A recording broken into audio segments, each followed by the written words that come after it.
Why you won't slide with me? Why you won't slide to the east side? Why you won't slide to the east side? Why you keep calling me? Why you keep calling in my side? Why you keep calling in my side? Why you won't slide with me? Why you won't slide to the east side? Why you won't slide to the east side? Why you keep calling me? Why you keep calling in my side? Why you keep calling in my side? Reading, praying every night. Ask you shall receive.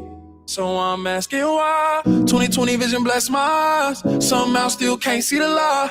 Can't think cause all of this pride. Told the mirror we can take it outside. Unbought the receipt on what they saw me. They know they own me and now they think they know me. It's a whole lot of people in the room. God, only you can see through. All life I've been see through. Help me turn my heart to you. Help me keep my eyes on you. Help me turn my heart to you. Help me keep my eyes on you.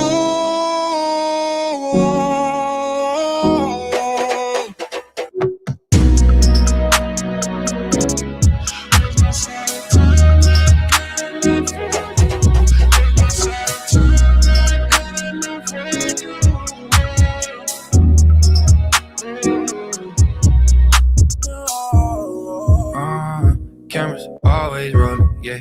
I can't see me growing, yeah. His love, do I know it, yeah. I'm on that 25-8, running in circles, but straight is the way. I forgot to sit in all today. I forgot to take my wife on a date. I forgot to take my son on a walk. Starting to feel like a pillar of salt. Ain't supposed to look back, that's granular rock. If you is the fact, my opinion is not an option for you. When I wake up, trying to lock in for you. I don't wanna stop, but I'm stopping for you. Can you help me turn my heart to you? Help me keep my eyes on you. Help me turn my heart to you. Help me keep my eyes on you.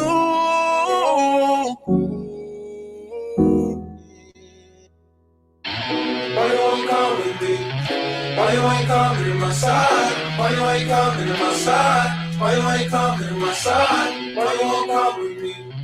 Why you ain't coming to my side? Why you ain't coming to my side? Why you won't slide to the east side? Why you won't come with me? Why you ain't coming to my side? Why you ain't coming to my side? Why you ain't coming to my side? Why you ain't coming to my side? Why you ain't coming to my side? Why you ain't coming to my side? What good can come out of Nazareth? Ain't nothing good coming out of East St. Anything good come from East St. Louis. Boy, Jesus came from Nazareth. Ain't nothing over there but trouble. What's going over there? Boopy, where you at? Boopy.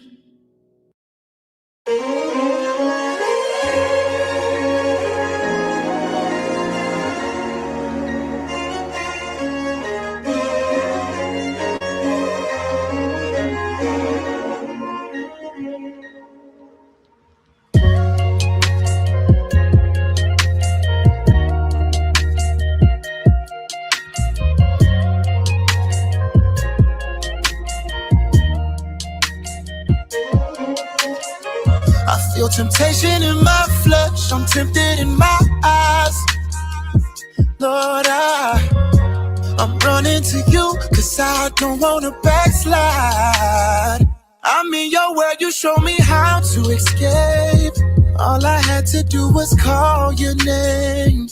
Your ways are way above my ways. Just when I thought that I would fall, but Lord, you saved my soul.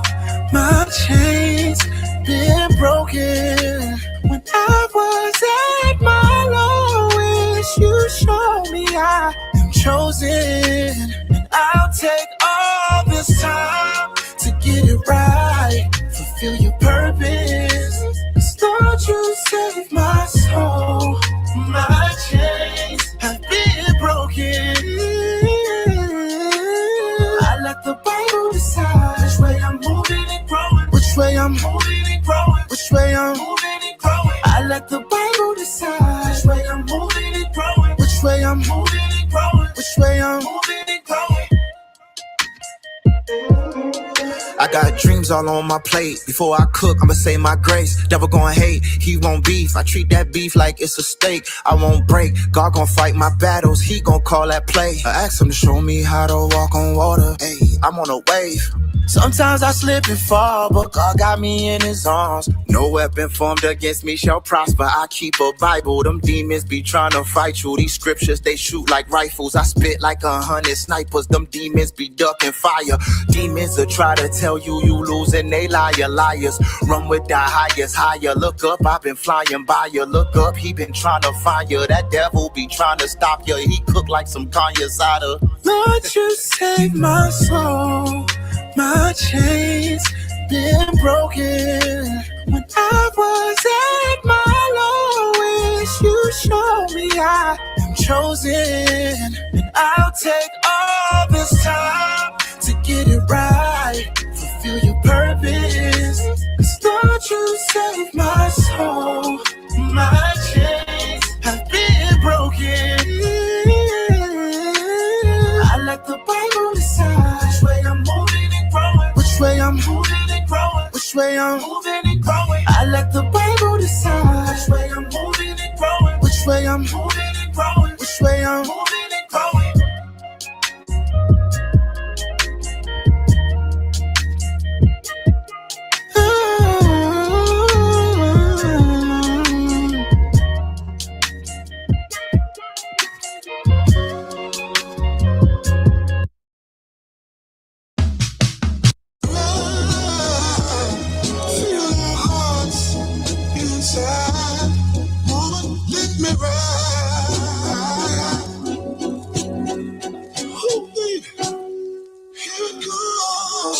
Persala.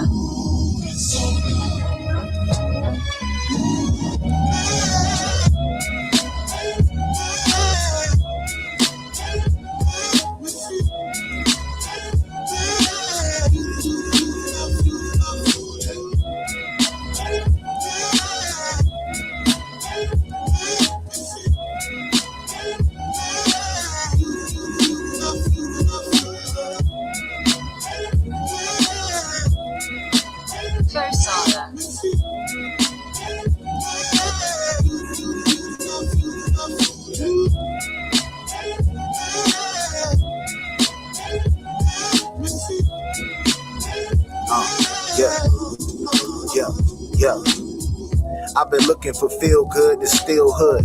Fresh, leaving no prints like Uncle Phil would. I feel it under my chest, I'm getting further from death. I see his water protecting me like a shield would. Lot of rain, keep the feel good. We gotta bang just to feel good. They bang the set, keep a drumstick tucked to the chest. And them symbols, just a symbol for the love for the metal glitter with bezels. Find Nirvana in a speaker, and my love for the ghetto. Builders dilapidated, bass rattle, trunk with the treble. At the corner, we would try to be rebels. Cussing loud, smoking papers, who'd have thought of these devils? Had us under their clutches, guess the score wasn't settled. We the pray, so we praying in the hood, but we patiently waiting. Say the Shema when I rise, keep me away from the Satan. Put your spirit on my mind, give a song for salvation. Yeah, the sun brighter when I hear your quotes. I feel lighter when I hear your notes.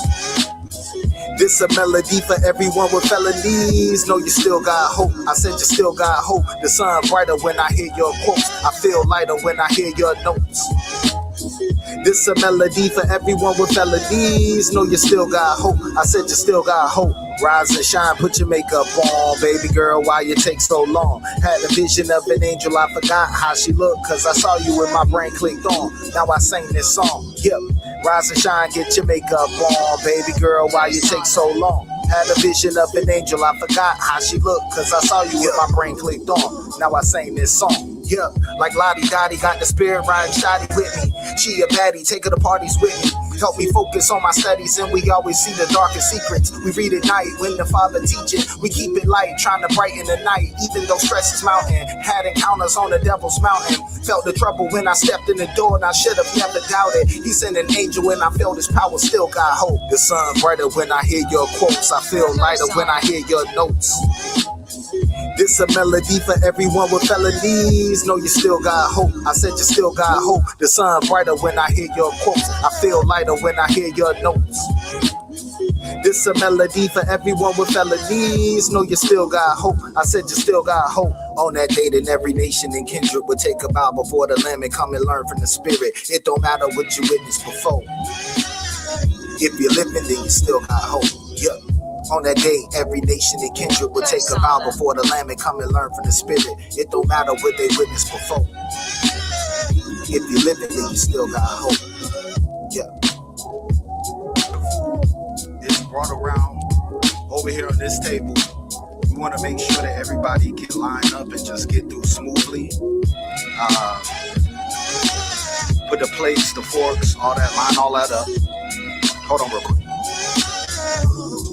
Hey, move the tables over around the side like that. Yeah, because we got to make sure the walkway is clear for people to get through to the front.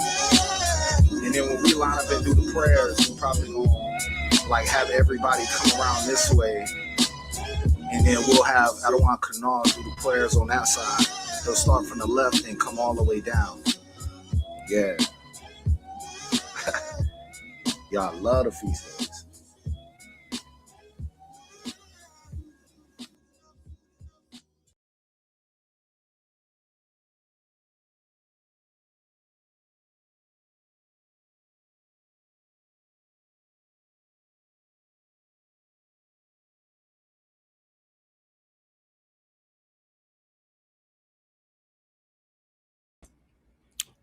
Hey, Ashar Shabbat Shalom, Shalom. Welcome, everybody. Welcome back to another Sabbath morning brew. All praises to the Most High. Before I say anything else, let's give all praises to the Most High. Yahweh Bahashem, Amashiach Yahweh Shai.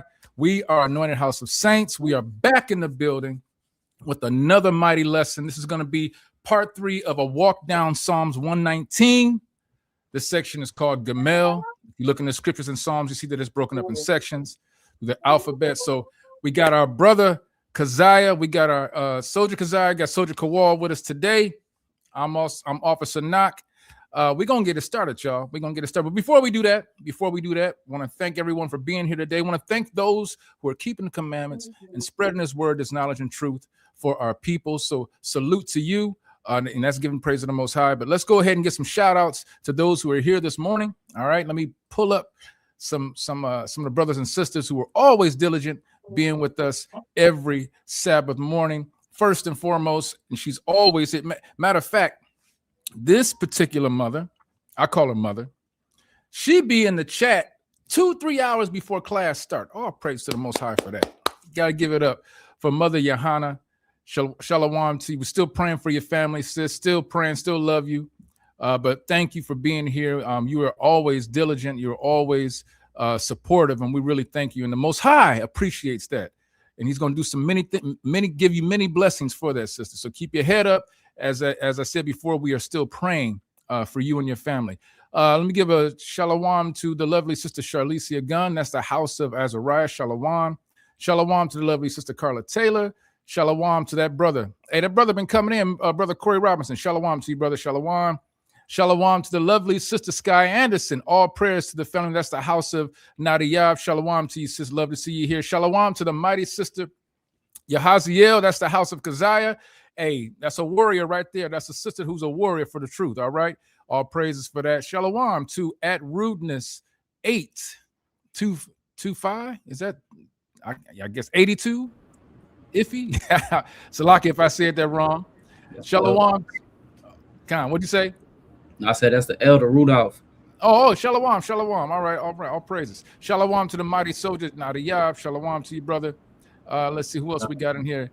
I see. Well, shalom to Dawa's rib. That's the house of Yahweh Dawa. Shalom to Elaniah. Eliana Salakia, Shalom. All right, so hey, if anybody want to get a shout out, all you gotta do is put something in the chat. Shalom, Ashar Shabbat Shalom, whatever. I'll shout you out. Those who put something in the chat later on, I'll shout you out at the end of class. But thank you for being here. I'm gonna go ahead and take these off. But I do want to let y'all be on notice that we do have some dates coming up. We have our feast at the beginning of our season coming up in the spring season, right? That's going to be our Passover. Let me pull that up real quick just to give our congregation, those who may not know yet, but this is coming around the corner pretty soon.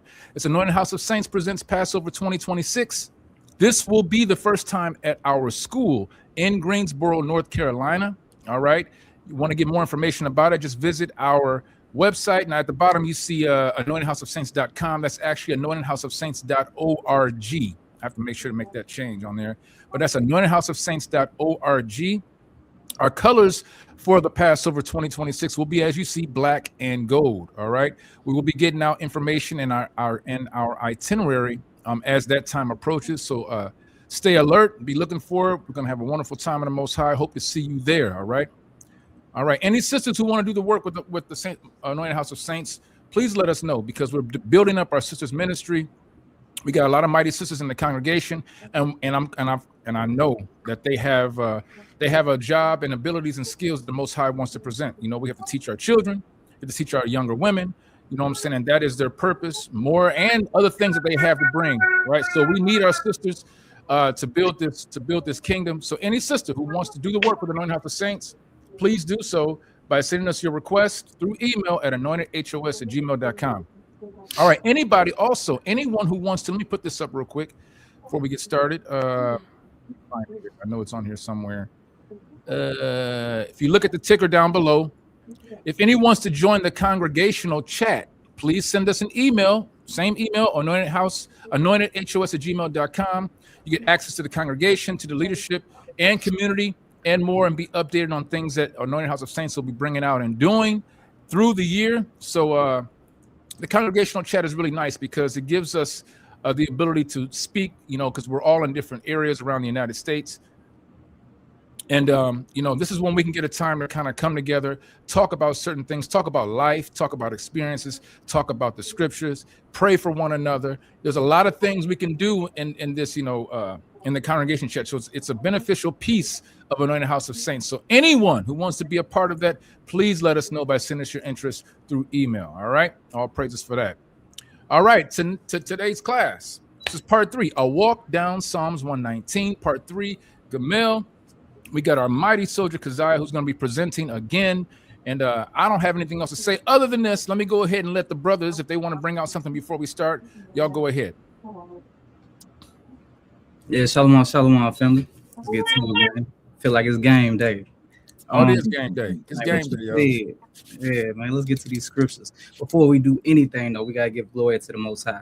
Pull that Daniel chapter 2 and 20. Got to reference before we do anything. So this is the book of Daniel, chapter 2 and verse 20, and it reads, Daniel answered and said, Blessed be the name of God forever and ever, for wisdom and might are his.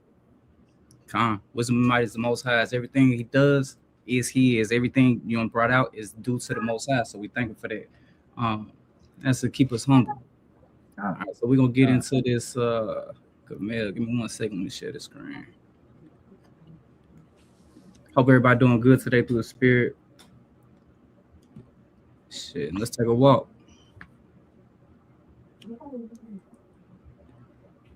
All right, can everybody see? Gone. Clutch. Yeah, let's get to it. All right, so we on Gimel. We picking up where we left off last week, starting at verse 17. And Gimel, as you see, it's the 3rd letter in the Hebrew alphabet, and it means to lift up or to carry. All right, so you'll see that theme throughout these whole 8 verses, to lift up or carry. And the theme is to depend on the Most High for guidance, right? So Gimel means benefactor or a giver, symbolizing the act of quality, helping someone in need. It is related to the word gamel, meaning camel, symbolizing burden carrying and sustenance. Also associated with the number 3, represents stability, as well as nourishing until maturity. The letter Slakia.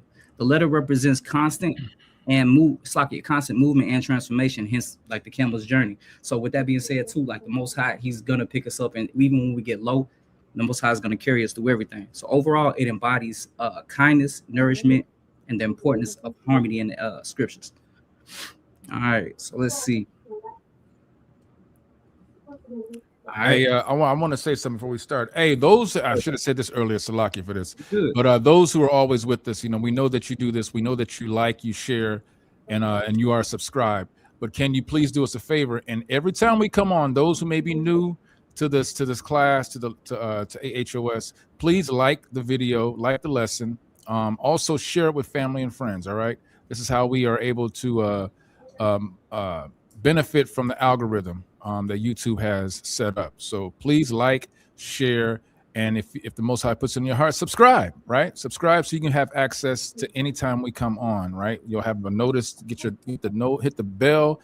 It'll let you know when we're going live, and all those things. So please like, share, and subscribe. The water. Go ahead. All right, good. All right.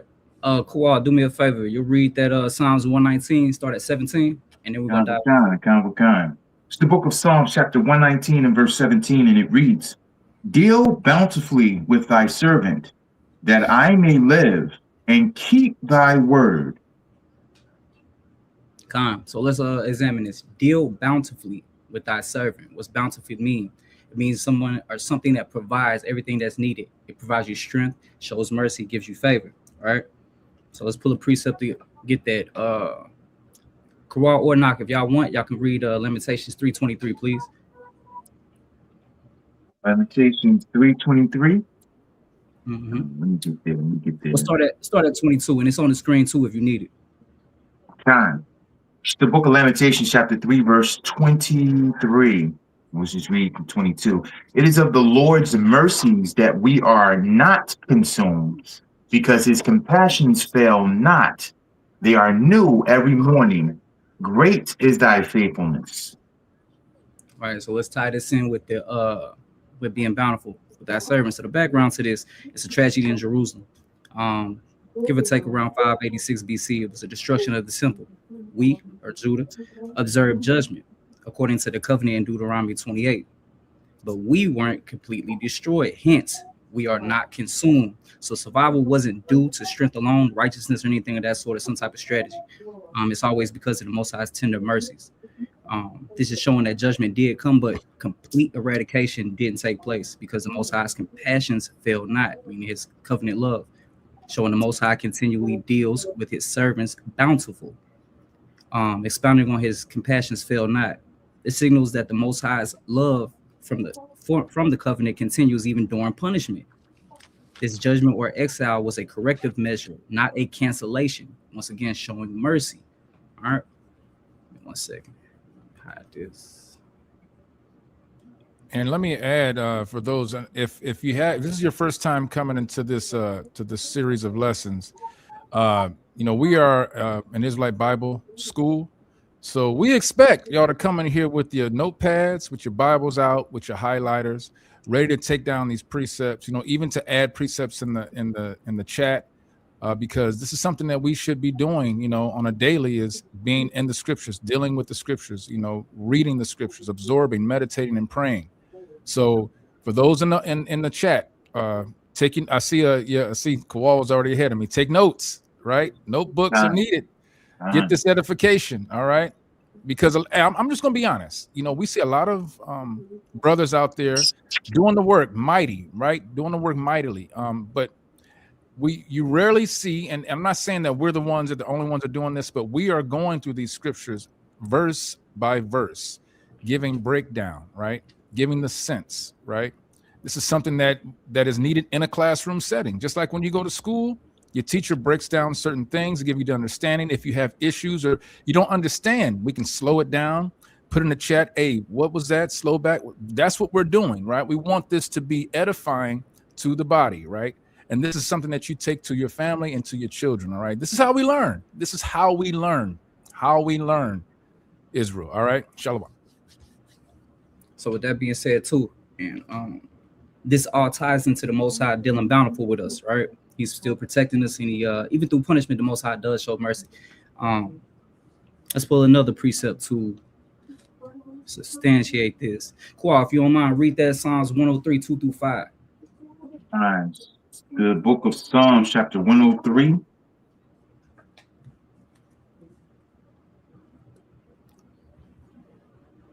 Let me get there.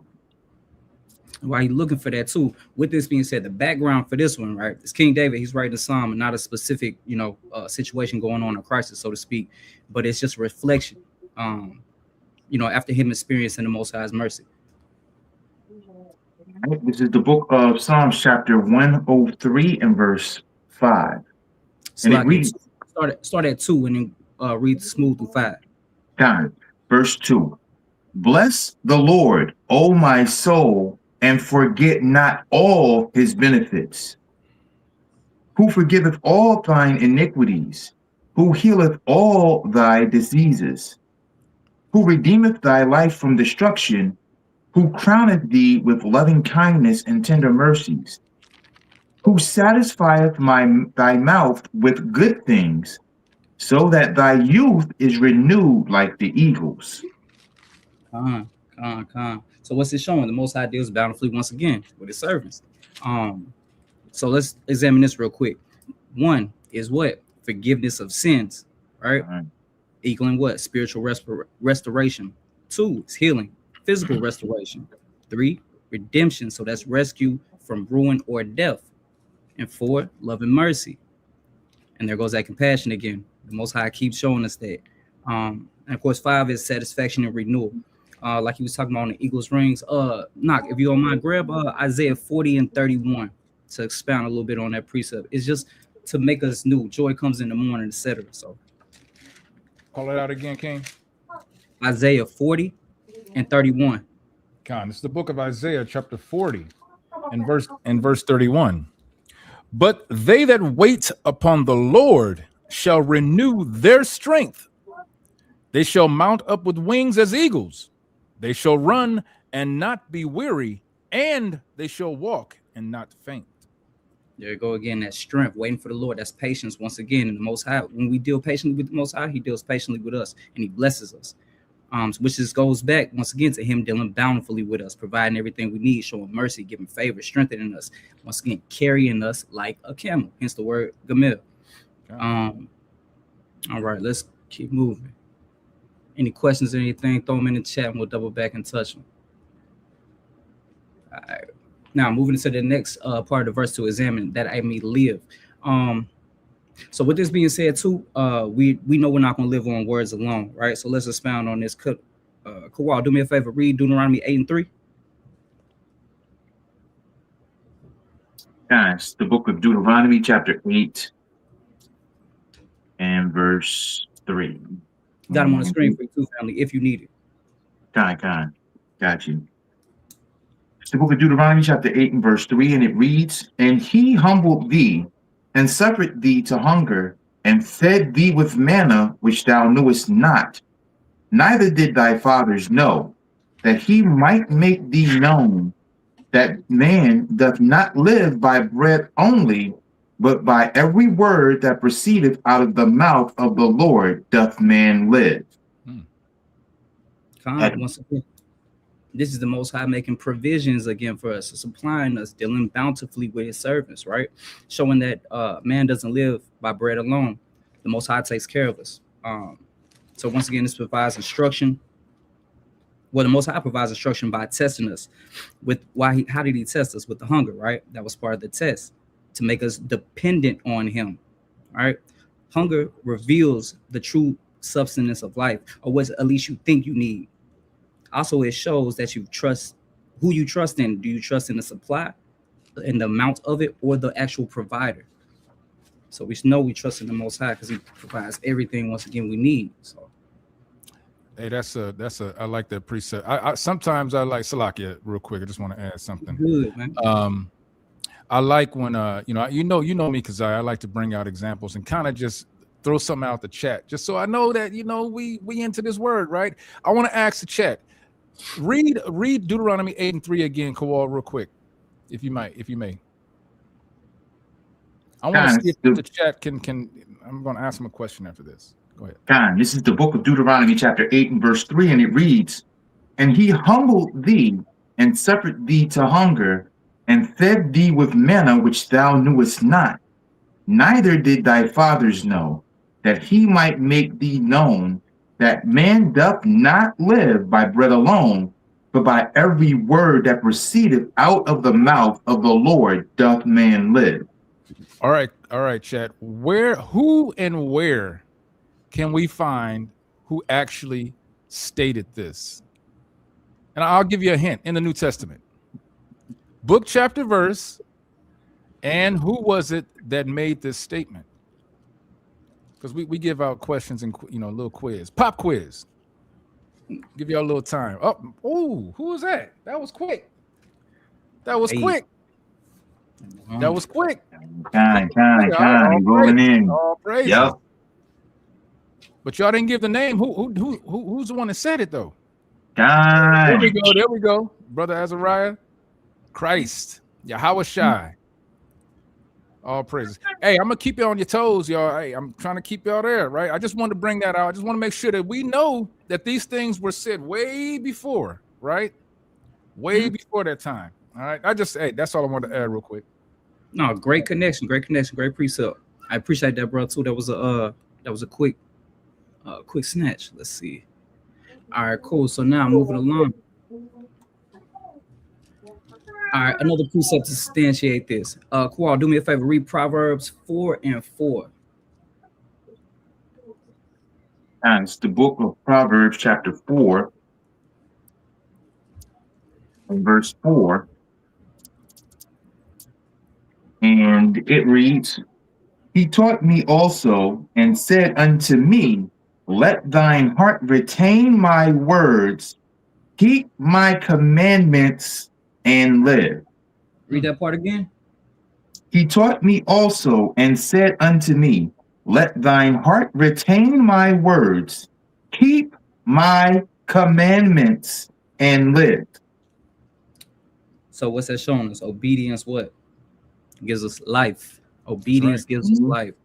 So the background to this, King Solomon is recalling what his father King David taught him, of course. And that's a law. King David was teaching King Solomon like we're supposed to teach our children. Deuteronomy 6 and 7 on down. Focusing now on the part of keeping the commandments and live. Live means to walk in the Most High's favor, to prosper, to avoid destructive ways, and ultimately having a chance at the covenant promise of what? Eternal life. So this is diving into that point of living. All right. Salakia, can I add a few precepts on that live? Yes, sir. Give me because this is back in we'll go back to Deuteronomy. Give me Deuteronomy chapter 30. Hey, this is a repeated cycle.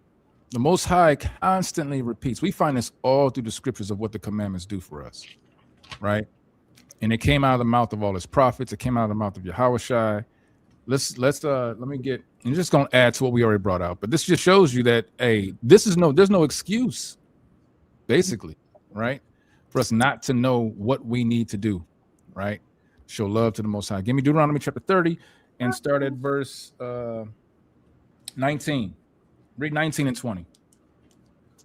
This is the book of Deuteronomy, chapter 30, verses 19 through 20. And it reads, "I call heaven and earth to record this day against you, that I have set before you life and death, blessing and cursing." Slakia. Yeah. So just a setup for those who may not know, this is Moses. This is when we were in the wilderness. Moses was giving the word of God to our ancestors, right? And he said, "I call heaven and earth to record thee against you, this against you." He said life and death, right? Blessing and curse, right? So he's gave us, there's two options here, right? Two things that are going to happen, right? Continue. "Therefore, choose life." Choose what? Choose life. Choose what? Choose life. Read. "That both thou and thy seed may live." That both thou and thy seed, your children, shall live. Read. that thou mayest love the Lord thy God, and that thou mayest obey his voice, and that thou mayest cleave unto him, for he is thy life, He is thy life. Read. and the length of thy days, Mm. that thou mayest dwell in the land which the Lord sware unto thy fathers, to Abraham, to Isaac, and to Jacob, to give them. So this has already been promised to us. This was promised to us, to Abraham, Isaac, and Jacob, and to his seed and our seed, right? It's just a repeated cycle. I yield. Good precept and connection. All right. Cool. Do me a favor. Read or I'll read this part and then bring out that 1 Kings 8:53. Bible shot.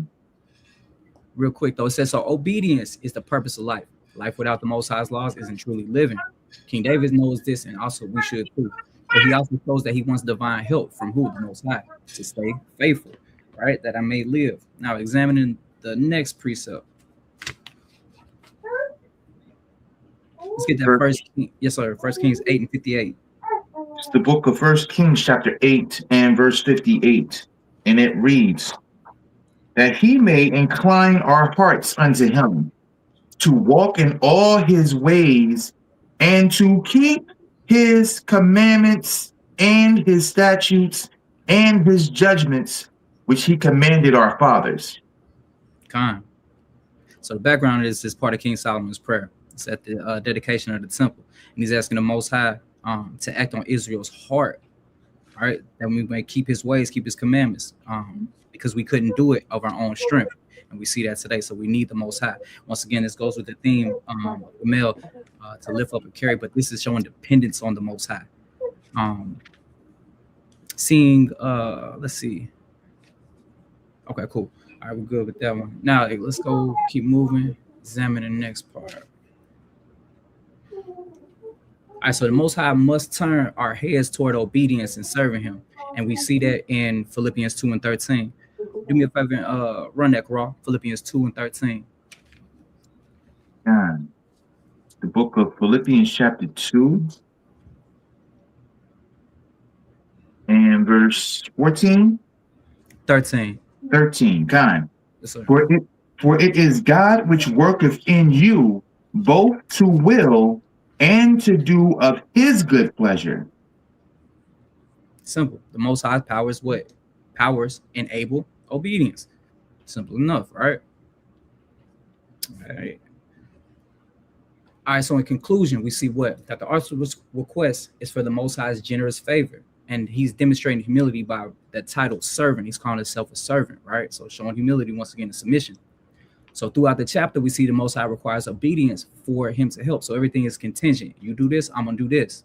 True living is tied to what? Keeping the law. So always remember that. All right, so first verse, we'll examine the next. If anybody got any questions, precepts, or anything, throw them in the chat. And we'll double back to them. Any of y'all got anything on that, family?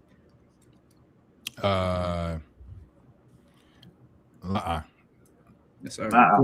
We good. Yeah, yes, sir. Yeah. We rolling. Yes, sir. Too easy. All right, Kwa, if you don't mind, we're gonna pick up at verse 18 and then we'll examine this. Go ahead and read that for us, please. This is the book of Psalms, chapter 119 and verse 18, and it reads, open thou mine eyes, that I may behold wondrous things out of thy law. That part. So let's focus on this. Examine. Let's see. 18, the first part says, open thine eyes. All right. Let's get into that.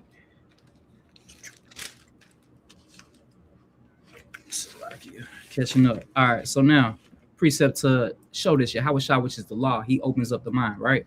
Kawal, pull or knock, whoever wants to do it. Pull Luke 24 and 45. Yeah, that's the spirit. I was already on that one. Honor to the Most High. The book of Luke, chapter 24 and verse 35. 45. Salakia, 45. And it reads, then opened he their understanding, that they might understand the scriptures. And said unto them, thus it is written, and thus it is behooved Christ to suffer and to rise from the dead the third day.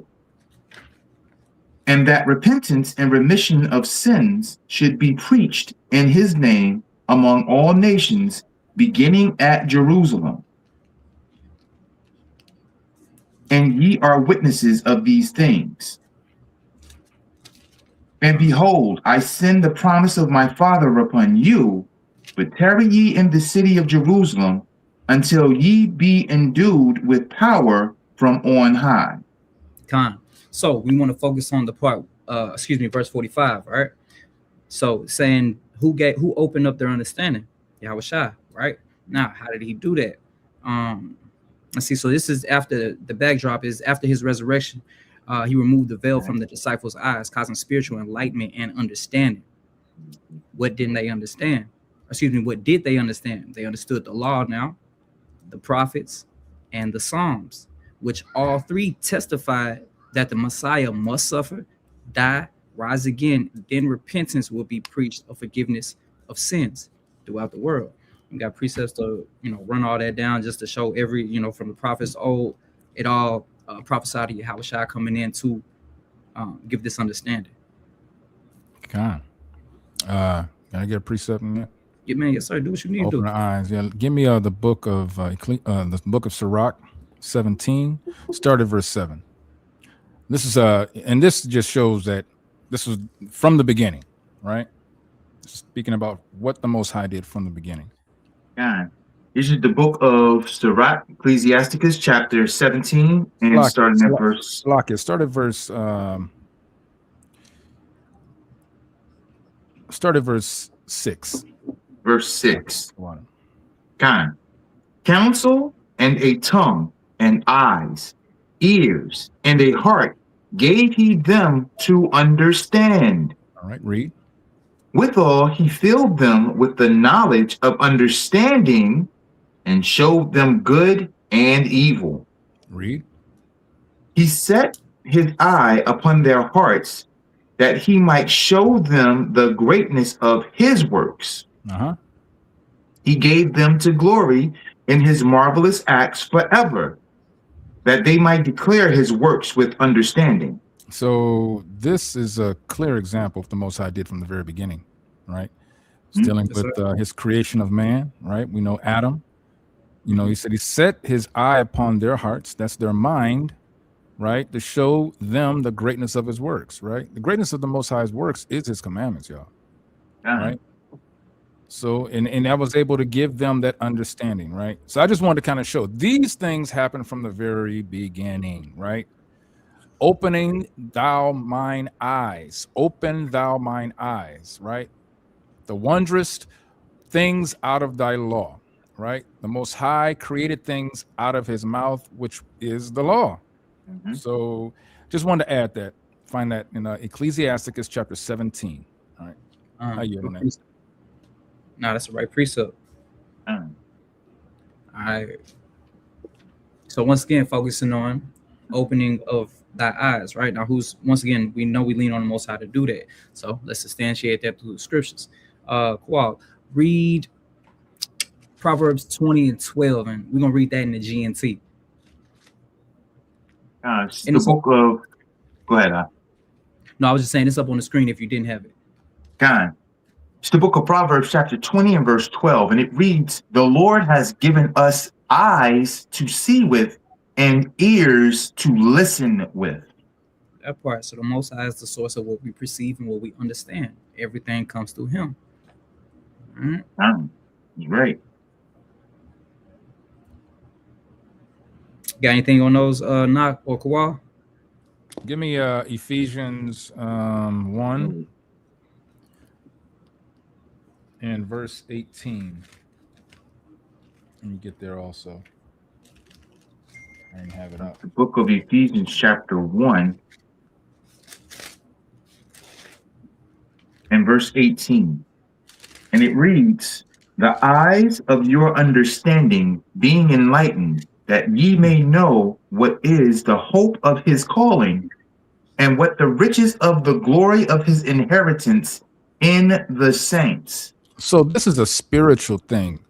the commandments, to understand the commandments, right? You have to be spiritual, right? It says the eyes of your understanding being enlightened, that ye may know. You're not keeping these commandments, you're not going to know anything, right? Right. If you're not That's going right. to understand anything, right? We have a lot of our brothers and sisters who claim that they have the Spirit of God on them and don't even know what the scriptures say. They get that from these pastors who talk their talk about, whatever it is, but don't ever go to the scriptures to show what that is. And not only that, we only get an understanding of what the Most High is saying when we're doing what? Keeping the commandments. Keeping the commandments. So if your pastor at these churches are saying the commandments are done away with, but yet you're saying, well, I got the Spirit. How, Sway? Right? How, Sway? I mean, it don't make any sense. So understand the eyes of your understanding being enlightened, meaning that you are keeping the commandments, right? That way you will know, right? What's it say? That ye may know what is the hope of his calling. What's God's purpose for you? That's right. Are you? No, Yes, got another precept for that just as well. 2 Corinthians chapter 4 and verse 6, just to back that up. Where's it at? 2 Corinthians chapter 4 and verse 6. All right, let me get there. It's the book of 2 Corinthians chapter 4 and verse 6. For God, who commanded the light to shine out of darkness. Salakia, let's stop right there. Let's examine that. Because remember, in the book of Genesis, it's talking about that there were basically two lights that were created.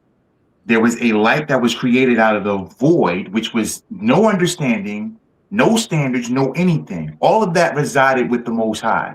And that this light came out and gave all of the knowledge and all of the understanding that the world would ever need, right? Read on. For God, who commanded the light to shine out of darkness, hath shined in our hearts. What's supposed to be in our hearts? What was that wisdom, knowledge, and understanding in the beginning that was given? In the beginning were law, statutes, and commandments, knowledge, wisdom, and understanding, the way of life.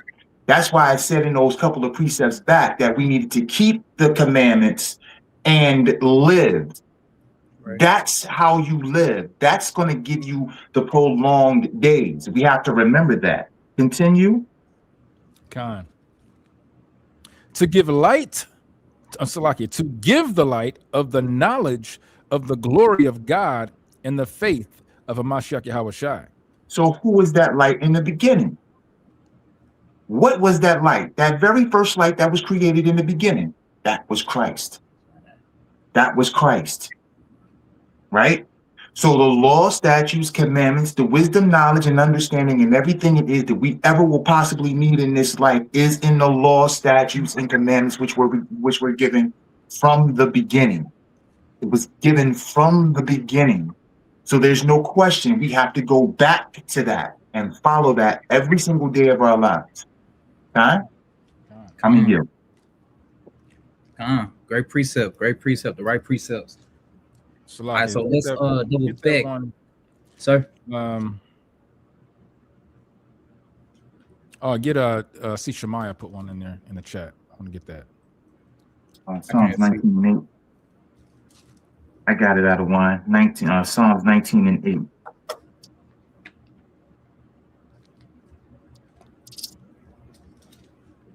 And that reads, the statutes of the Lord are right, rejoicing the heart. The commandment of the Lord is pure, enlightening the eyes. I like that one. It says the statutes of the Lord are right, rejoicing the heart, right? There's no way you can have any sadness, right? Any stress, anything that's going to turn you to be negative when you are when you're keeping the commandments, right? Right. Knowing that you're keeping the statutes of the Lord, it says it's rejoicing the heart.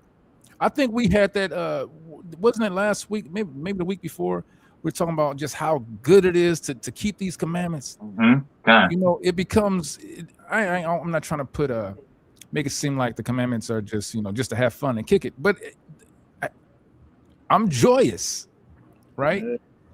I'm joyous that I'm able to separate myself from those who are following the ways of man, you know, whether it be holidays, whether it be like on the Sabbath. You know, we have a lot of our brothers and sisters who are, you know, they claim that, you know, they say Sunday is not is the day they go to service, but then when you call them out on Sunday is not the Sabbath day, they'll say, well, every day is Sabbath, right?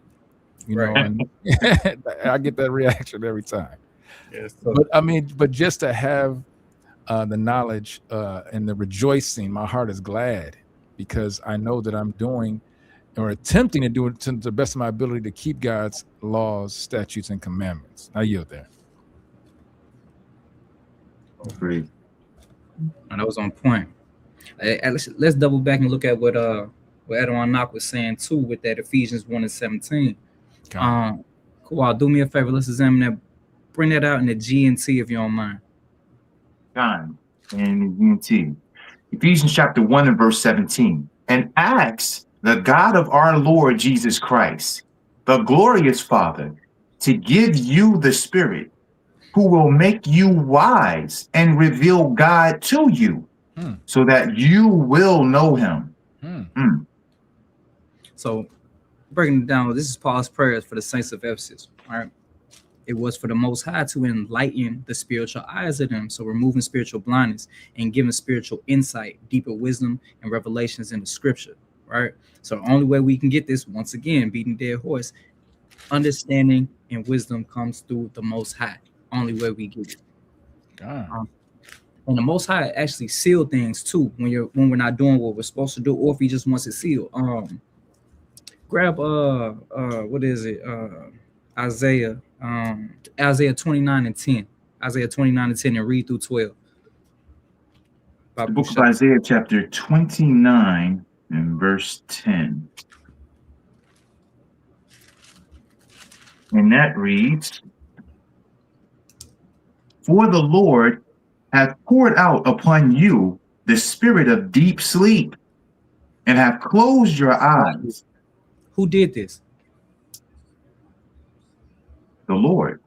Simple. Keep going. For the Lord hath poured out upon you the spirit of deep sleep, and have closed your eyes. The prophets and your rulers, the seers, have he covered. All right. So once again, the Most High seal things up. You know what I'm saying? If you don't do what you're supposed to do, or you know, it's not sincere, and he's really, you know what I'm saying? Of course, he's looking at your heart and he sees it's not sincere, he'll seal things and keep things away from and ultimately give you the wrong precepts, the wrong understanding, etc., and then to your own demise. So Lord forbid. Salakia, let me get one more before we move on that, because we're gonna get it out of Yahushai's own mouth, right? On the purpose for opening the eyes, right? Give me Acts 26. Acts 26 and start at verse 18, or read verse 18. This is Yahushai speaking. The book of Acts chapter 26 and verse 16 out of one, you said? Verse 18. Or 18, kind. To open their eyes and to turn them from darkness to light, and from the power of Satan unto God, that they may receive forgiveness of sins and inheritance among them which are sanctified by faith that is in me. So the opening of the eyes, the understanding, the wisdom of the Most High, right? Not only is it something that gives you understanding, but it's the ability for you to repent. This is Christ speaking to Paul, right? Paul was interrupted, I'll say it that way, by Christ on his way to Damascus, right?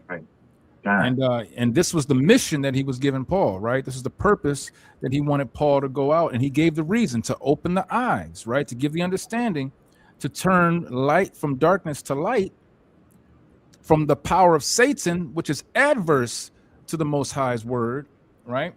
That what we may receive forgiveness of sins. So without the law, we can't even get repentance. We get, you know, the things that we're doing. We have to be able to keep these commandments. That's the ability to get our repentance of sins, right? And then that we may know the purpose of our calling.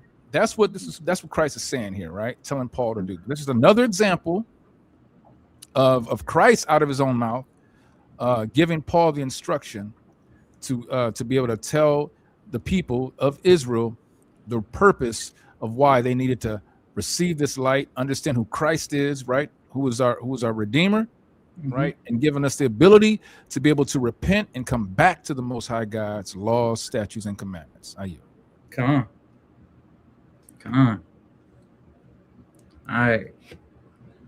Moving to Well, we got this precept city right here. Come on, let's keep going. All praise and glory to the Most High. So moving to the next part of the verse, the middle part says that I may behold wondrous things. So the precept we're gonna get to examine is Job 5:9. Job 5:9. All right. Yeah. Book of Job, chapter 5 and verse 9. Okay. And while family is getting that, so the background to this, Eliphaz the Temanite, he's speaking. This is a counsel / rebuke on Job. So he's making the point that, the Most High, well, we're going to see. Go ahead. Yeah. It's the book of Job, chapter 5 and verse 9. And it reads, which doeth great things and unsearchable, marvelous things without number. That's dope. So the point he's making is that the Most High is too wise and powerful. That we can't really fully understand him and his unlimited power in great things, and his incomprehensible wisdom is unsearchable, and his constant activity, which produces marvelous things without number. So the author in Psalms 119 is desperately wants his eyes open so that he can take part in these wonderful things of the Most High. All right. Let's see. Let's get another precept to substantiate that. Read that Romans 11:33. Baba Lushai. Book of Romans, chapter 11 and verse 33. And that reads, oh, the depth of the riches, both of the wisdom and knowledge of God. How searchable are his judgments and his ways past finding out. All right, Paul's enamored. All right.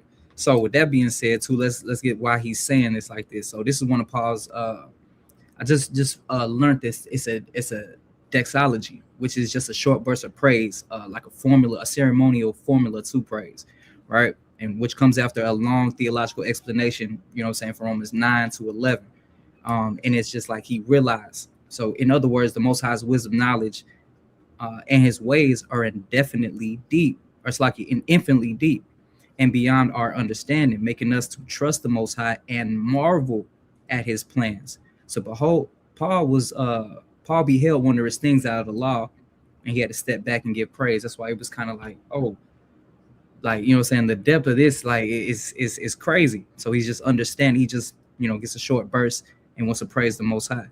So that's where that comes from, because he's being shown once again his wondrous things. All right.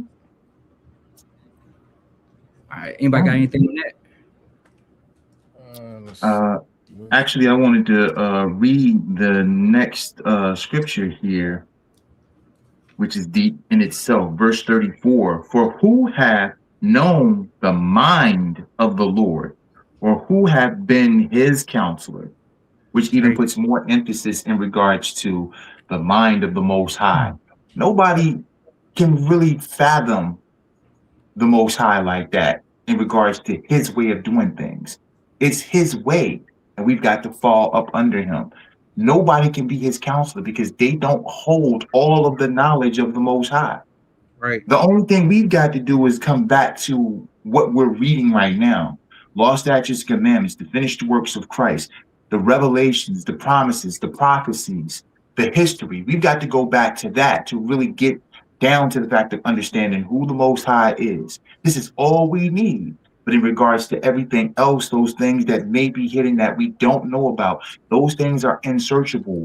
We're not like that. We can't sit here and counsel the Most High or anything. You know what I'm saying? His mind is too vast.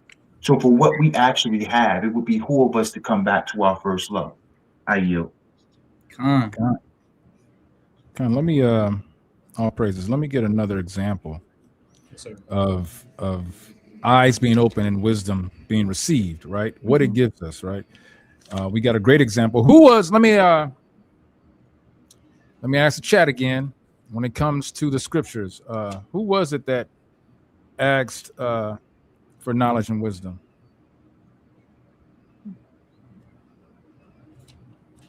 I got work going on here in the chat.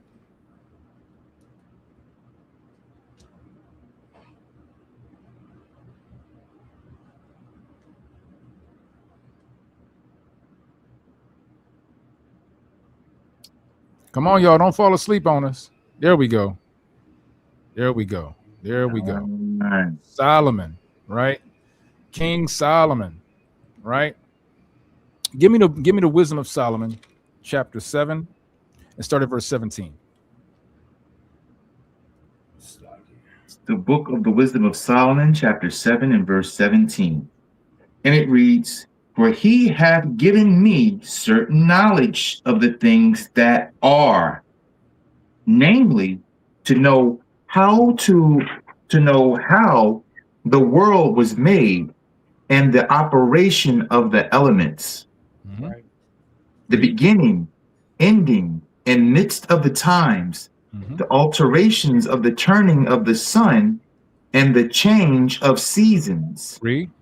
the circuits of years and the positions of stars, Read. the natures of living creatures and the furies of wild beasts, the violence of winds and the reasonings of men, the diversities of plants and the virtues of roots, Read. and all such things as are either secret or manifest, them I know." Wow. Wow. Y'all see that?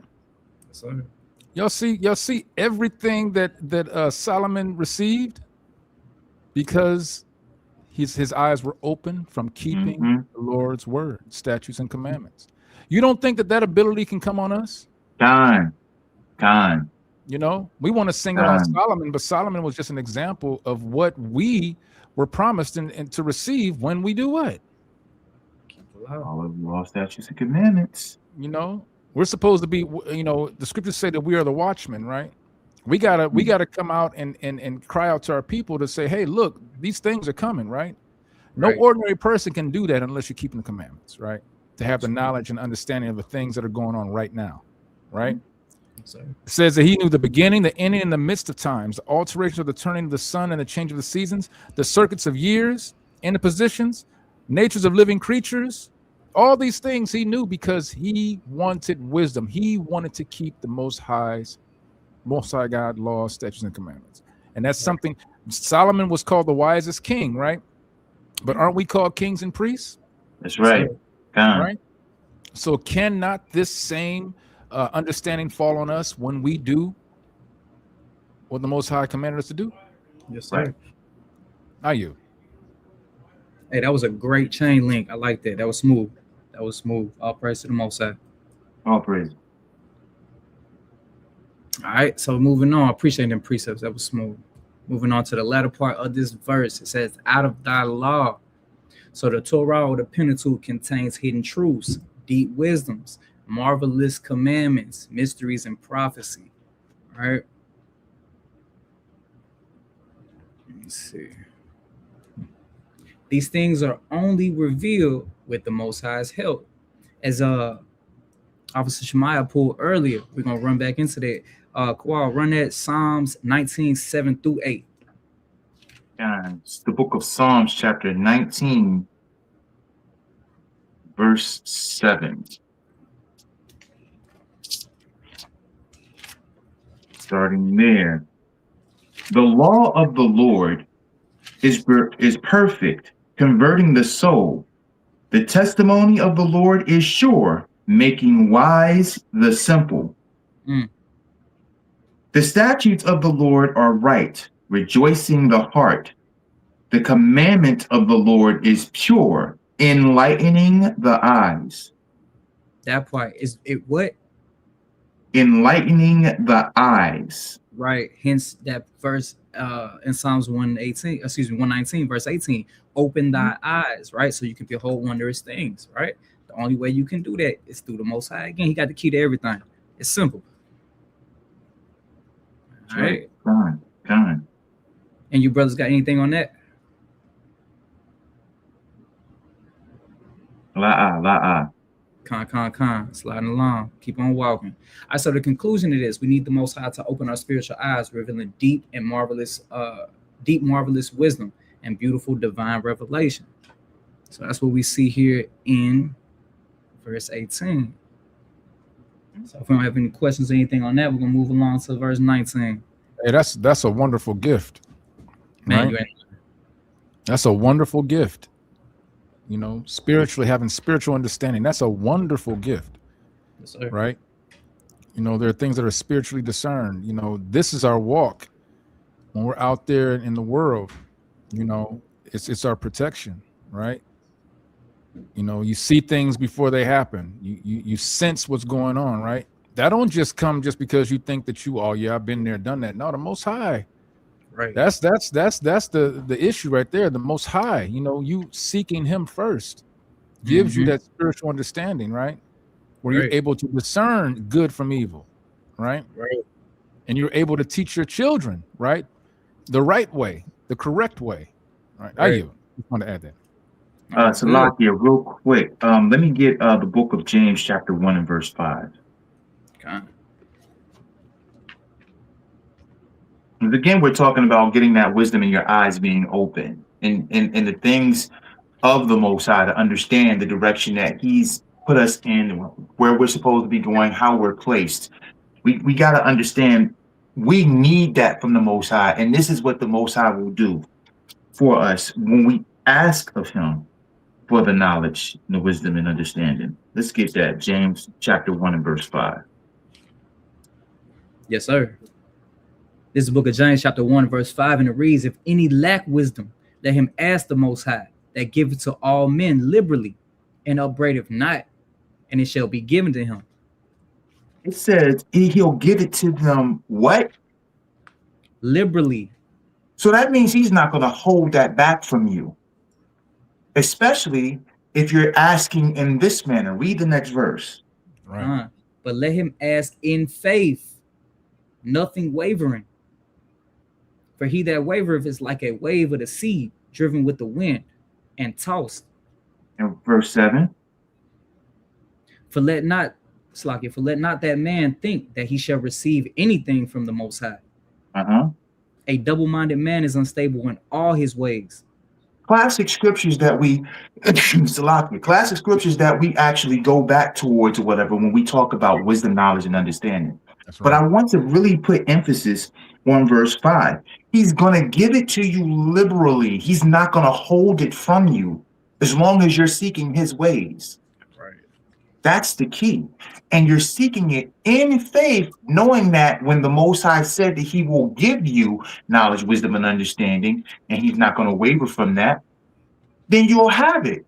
But if you're questioning if He is, how is He going to give you anything that He can entrust you with? He can't entrust you with that. So when we come to the Most High, we have to stand boldly before His throne and ask in faith, Yahweh, Bashem Yahweh Shah, please give me knowledge, wisdom, and understanding of your ways, your words, so that my life will be reflected in what it is that you have for me through your law, statutes, and commandments. Just that simple, you know?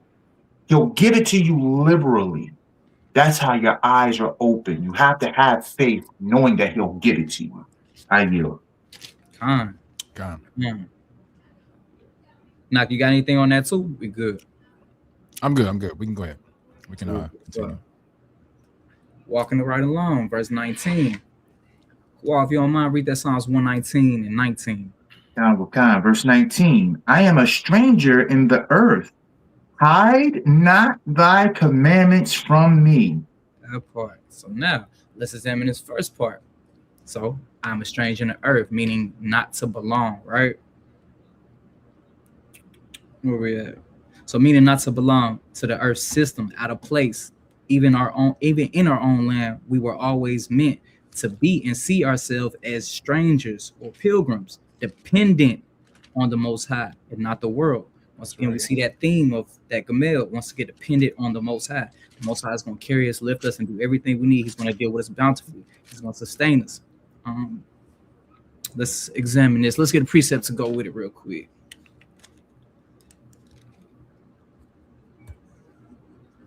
Hey, call halal, man. Y'all are definitely putting precepts on display that's explaining everything it is that we're bringing out in the class, man. All praises. All praises. And let's get that Hebrews 11 and 13. I'm going to tie that Hebrews 11 and 13 into why we're strangers on this earth. Right. And some call this the Hall of Fame of faith. Yep. This is the book of Hebrews chapter 11 and verse 13. These all died in faith, not having received the promises, but having seen them afar off, and were persuaded of them, and embraced them, and confessed that they were strangers and pilgrims on the earth. Come on, man, right there. All right. So now we're gonna break it down and walk through this as well. Where we at? Hebrews. All right. So if we read up, of course, we're gonna see those people who died in faith were some Abraham, Sarah, Enoch, Noah, etc. They all lived trusting in the Most High and in His promises, right? All right. So let's read that verse one more time, Kwan. We're gonna break it down as we go. God. Verse 13. These all died in faith, right? Not having received the promises. Right, because some of them didn't see it. All right. Moses didn't get to see it. King David didn't get to see it. So they knew it was there and they were still faithful, even though they didn't get to see it. Continue. And were persuaded of them. And embraced them. Right. So they believed and held on fast to it, right? And confessed that they were strangers and pilgrims on the earth. Right, that part. So they recognized their temporary status in the world, right? Or in this world at least. That this isn't our home. Our home is with who? The Most High. God. If we turn it to apply to us, just how we live in this world, but we're not of this world. We're hopeful citizens of heaven. You know, this is a temporary stay on earth while working towards something better, which is eternity. All right. Y'all got anything on that? That's pure. That's pure right there. God. All praises. I'm moving to another precept to substantiate this part, Leviticus 25 and 3. And this is keeping along the same lines of being strangers, of that Psalms 119, being strangers in the earth. Cool. Do me a favor, run that 25 and 23 in Leviticus. The book of Leviticus chapter 25 and verse 23. And it reads, the land shall not be sold forever, for the land is mine, for ye are strangers and sojourners with me. Right, so what's that mean? It says the land should not be sold forever, meaning it's not permanent, right? It goes into the Jubilee laws and things like that. So the less fortunate, still can have certain things, a place to stay, things to eat, etc. So the Most High, everything works so smooth with the Most High. But then the second part, and it says, for the land is mine. We know everything is the Most High's. For ye are strangers and sojourners with me. And we're just temporary residents on the Most High's land. So wherever He goes, we're gonna go. Wherever He tells us to do, He say He's gonna set us in new lands, etc. So whatever He wants, we're gonna do. So it just shows once again we're strangers in this earth. This isn't our West, like it says in Micah 2 and 10. So we don't want to get too comfortable here. We want to get comfortable in doing the Father's work, staying about His business. That's what brings comfort and joy. I yield on. Yeah, anybody got something? Yeah, Khan, I got a little something here. Rudeness, put a nice precept in here just to back up the sojourners. Yes, Psalms chapter 39 and verse 12. I'll read it for sake of time.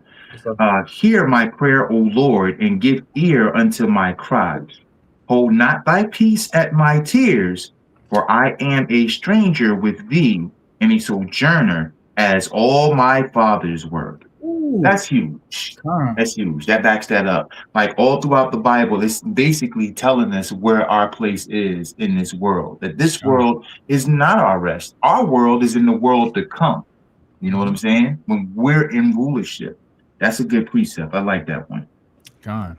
Appreciate that, Elder. Good precept. Let me Appreciate get that. get another one too. Sir? Let me get another one too.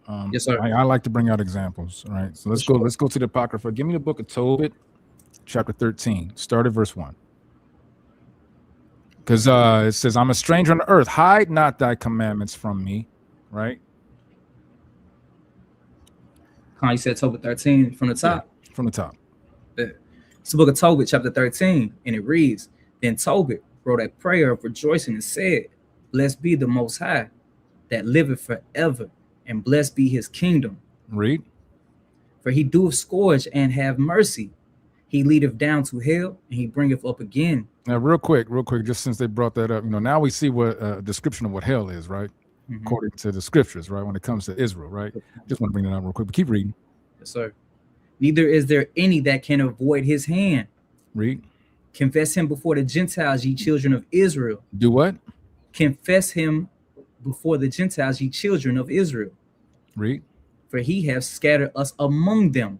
So this is another situation where we were strangers, we were in captivity, and it said, hide not thy commandments. So Tobit is rejoicing, praying. As an example of what we have to do when think about it, y'all. When we're in strangers on the earth, right? The only way that we can get through things that we're going through are what our forefathers did. They had to call out to the Most High God, right? Think about it. You think that the Most High God is going to put us in the enemy's hands and think that we can just do whatever we want to get out of our situation? We can see that today, right? You see a lot of things happening even today. We go from the the unjust killings of our young men, right? You'll see that city will get together and march and protest, thinking that the government that set these things up to have this happen to our people are going to also help us. No, that's not going to work. We have to cry out to the Most High God, right? And we do that by keeping his commandments. That's the focus here, right? Give me another one. Give me Baruch chapter 3, and I want you to start at verse 7. Book of Baruch chapter 3 verse 7, and it reads, And for this cause thou hast put thy fear in our hearts, to the intent that we should call upon thy name and praise thee in our captivity. Keep reading. For we have called to mind all the iniquity of our forefathers that sinned before thee. Read. Behold, we are yet this day in our captivity, right, where thou hast scattered us for a reproach and a curse, and to be subject to payments according to the iniquities of our fathers, which departed from the Lord our God. Read. Here, Israel, the commandments of life. The commandments of life. Give ear to understand wisdom. Give ear to understand wisdom. Right? Verse 10. How happened it, Israel, that ye art thine enemies? Slakia. How happened it, Israel, that thou art in thine enemy's land, that thou art waxing old in a strange country, that thou art defiled with the dead? So the reason why we were in the situations and our forefathers in the situations of being scattered, being called strangers, is because we didn't keep the commandments. But we know that while we're in our captivity, the only way out is to keep the commandments, right? To gain that wisdom, to have our eyes opened and understanding of that's how we get our deliverance. I'll yield on that. Just want to show examples of that. Great example. Praise. I slide on to the latter part of this verse. It says, hide not thy commandments from me. Now, why is that important? Kawal, do me a favor. Read Proverbs 6 and 23. Guys, the book of Proverbs chapter 6 and verse 23. One of the classics. Mm-hmm. And that reads, for the commandment is a lamp, and the law is light, and reproofs of instruction are the way of life. So understanding this too, it goes back to the beginning of this chapter 2, deal bountifully. The Most High, once again, is dealing bountifully with us. Think about it like this. If we're a stranger in somebody's land, we don't know anything, don't know where we're going, we need some type of direction, hence a light. What gives us light and what's a direction? The law. So he gave us the law, so no matter where we're at, that's why people think we're so peculiar and different, because wherever we go, we have a light and we walk completely different, and they see that, of course. All right, you on that? Anybody got anything on that one?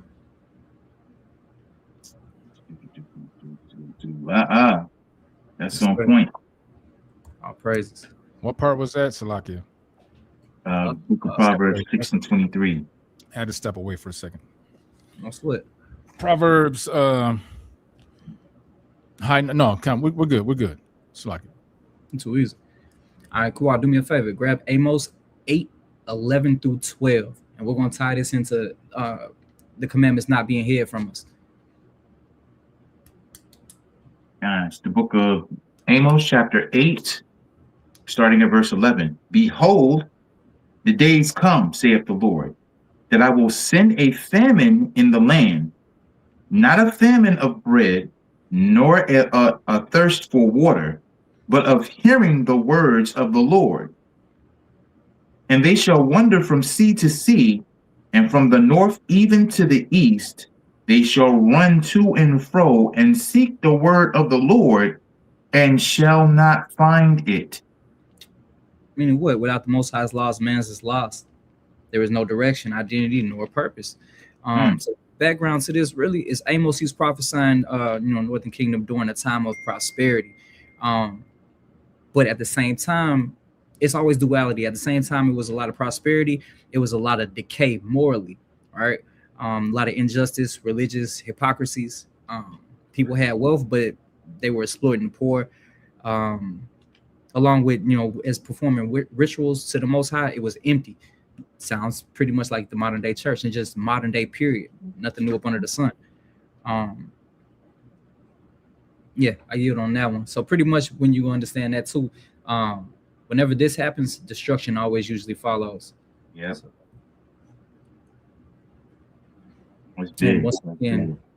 once again, without the Most High's laws, man's is lost, and there's no direction or purpose. In conclusion to that, what's Salakia? Did anybody have anything on that? Excuse me. That's just what it is, man. A lot of the things that you're talking about, Christ even spoke about it. Woe. That word woe means destruction. Period. Like, if you're not doing what the Most High is telling you to do, which everybody is trying to say, I hear the Most High's voice, so on and so forth. I had an encounter with someone yesterday, was talking with them, and they say that they hear the Most High's voice and that they don't need the Bible to actually hear his voice, when emphatically that's the way that he's communicating with his people to get the law, statutes, and commandments and the understanding how to live their life.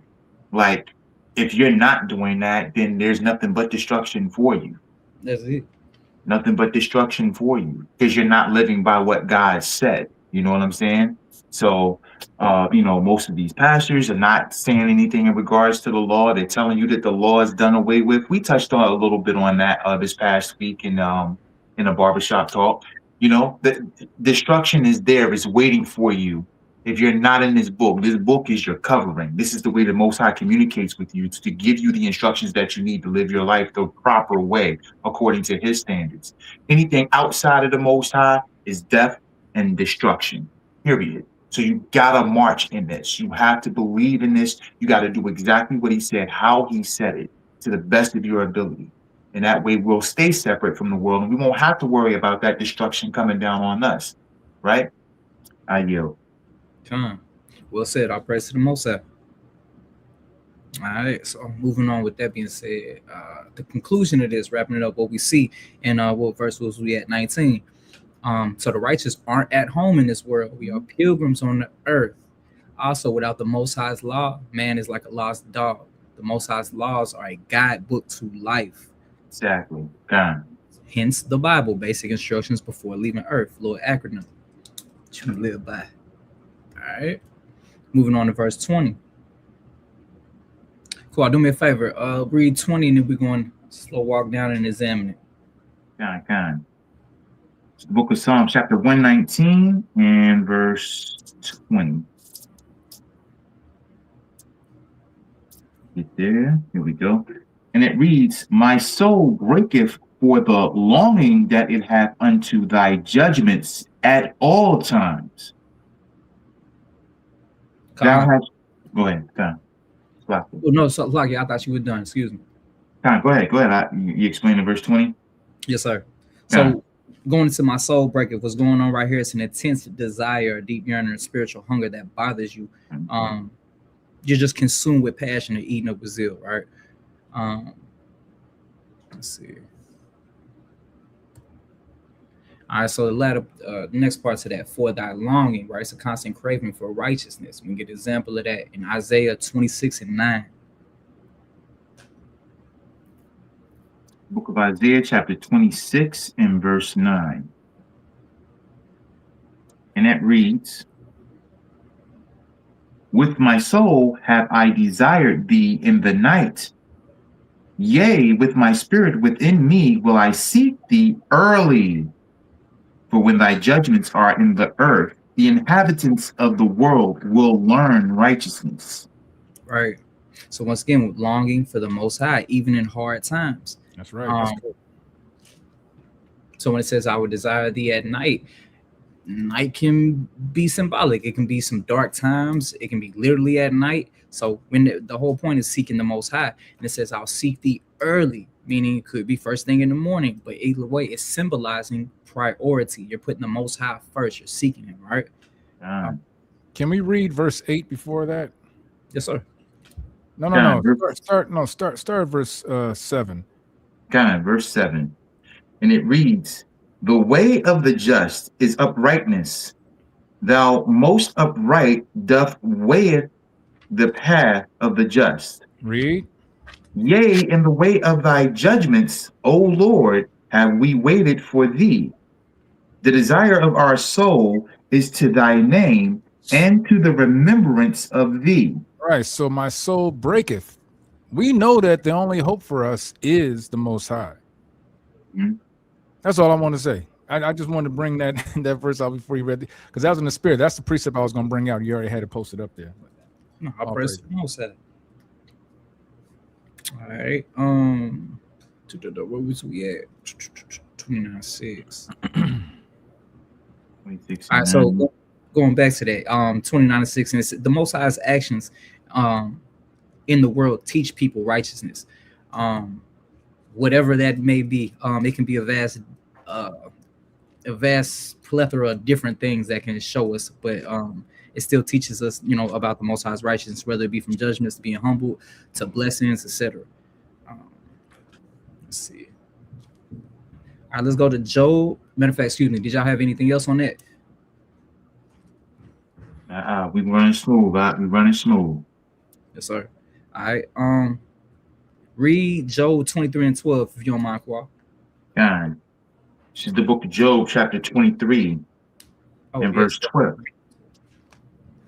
And it reads, Neither have I gone back from the commandment of his lips. I have esteemed the words of his mouth more than my necessary food. Showing what? Desire for the word, right? Gives you a strong a hunger. You know what I'm saying? More than you want food. So even looking into it, once again, it's the theme of Gimel, depending on the Most High, right? Job did, so should we. It's a good example Job left. We should value the Most High's words more than physical survival. Obedience and reverence are more important than the daily life or comfort of the daily life, right? So we definitely should desire this more than anything else, period. Because once again, tying that back into that Matthew 4:4, Deuteronomy 8:3, we don't live by bread alone, but every word that proceedeth out of the Most High's mouth. I yield. I don't want to drag that too long. Anybody else got anything on that? For the longing? Sorry. Yeah, let me get I want to get a couple of them. Let me get Philippians. Give me Philippians chapter 1. Start at verse 10.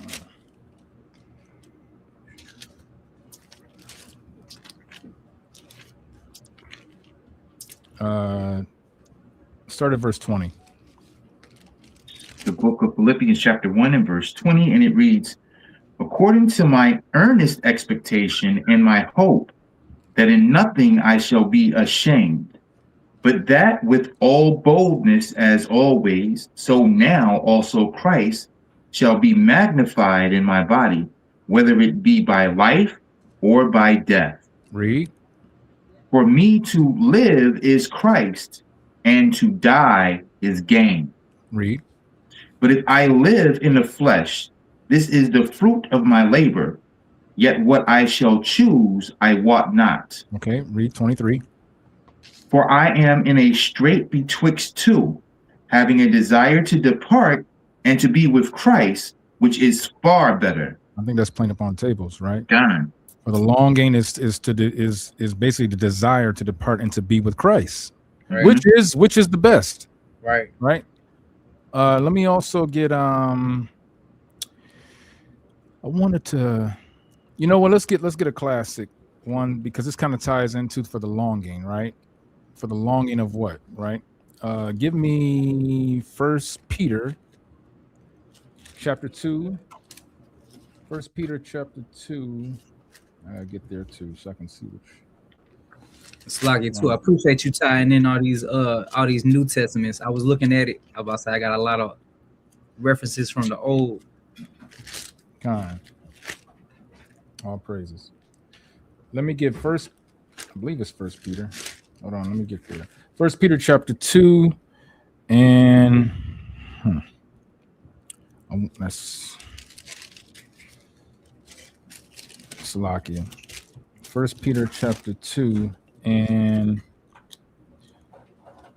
we'll use it. Well, 1 Peter chapter 2, start at verse 2. You just read verse 2 because this just gives a point of the desire for the longing, right?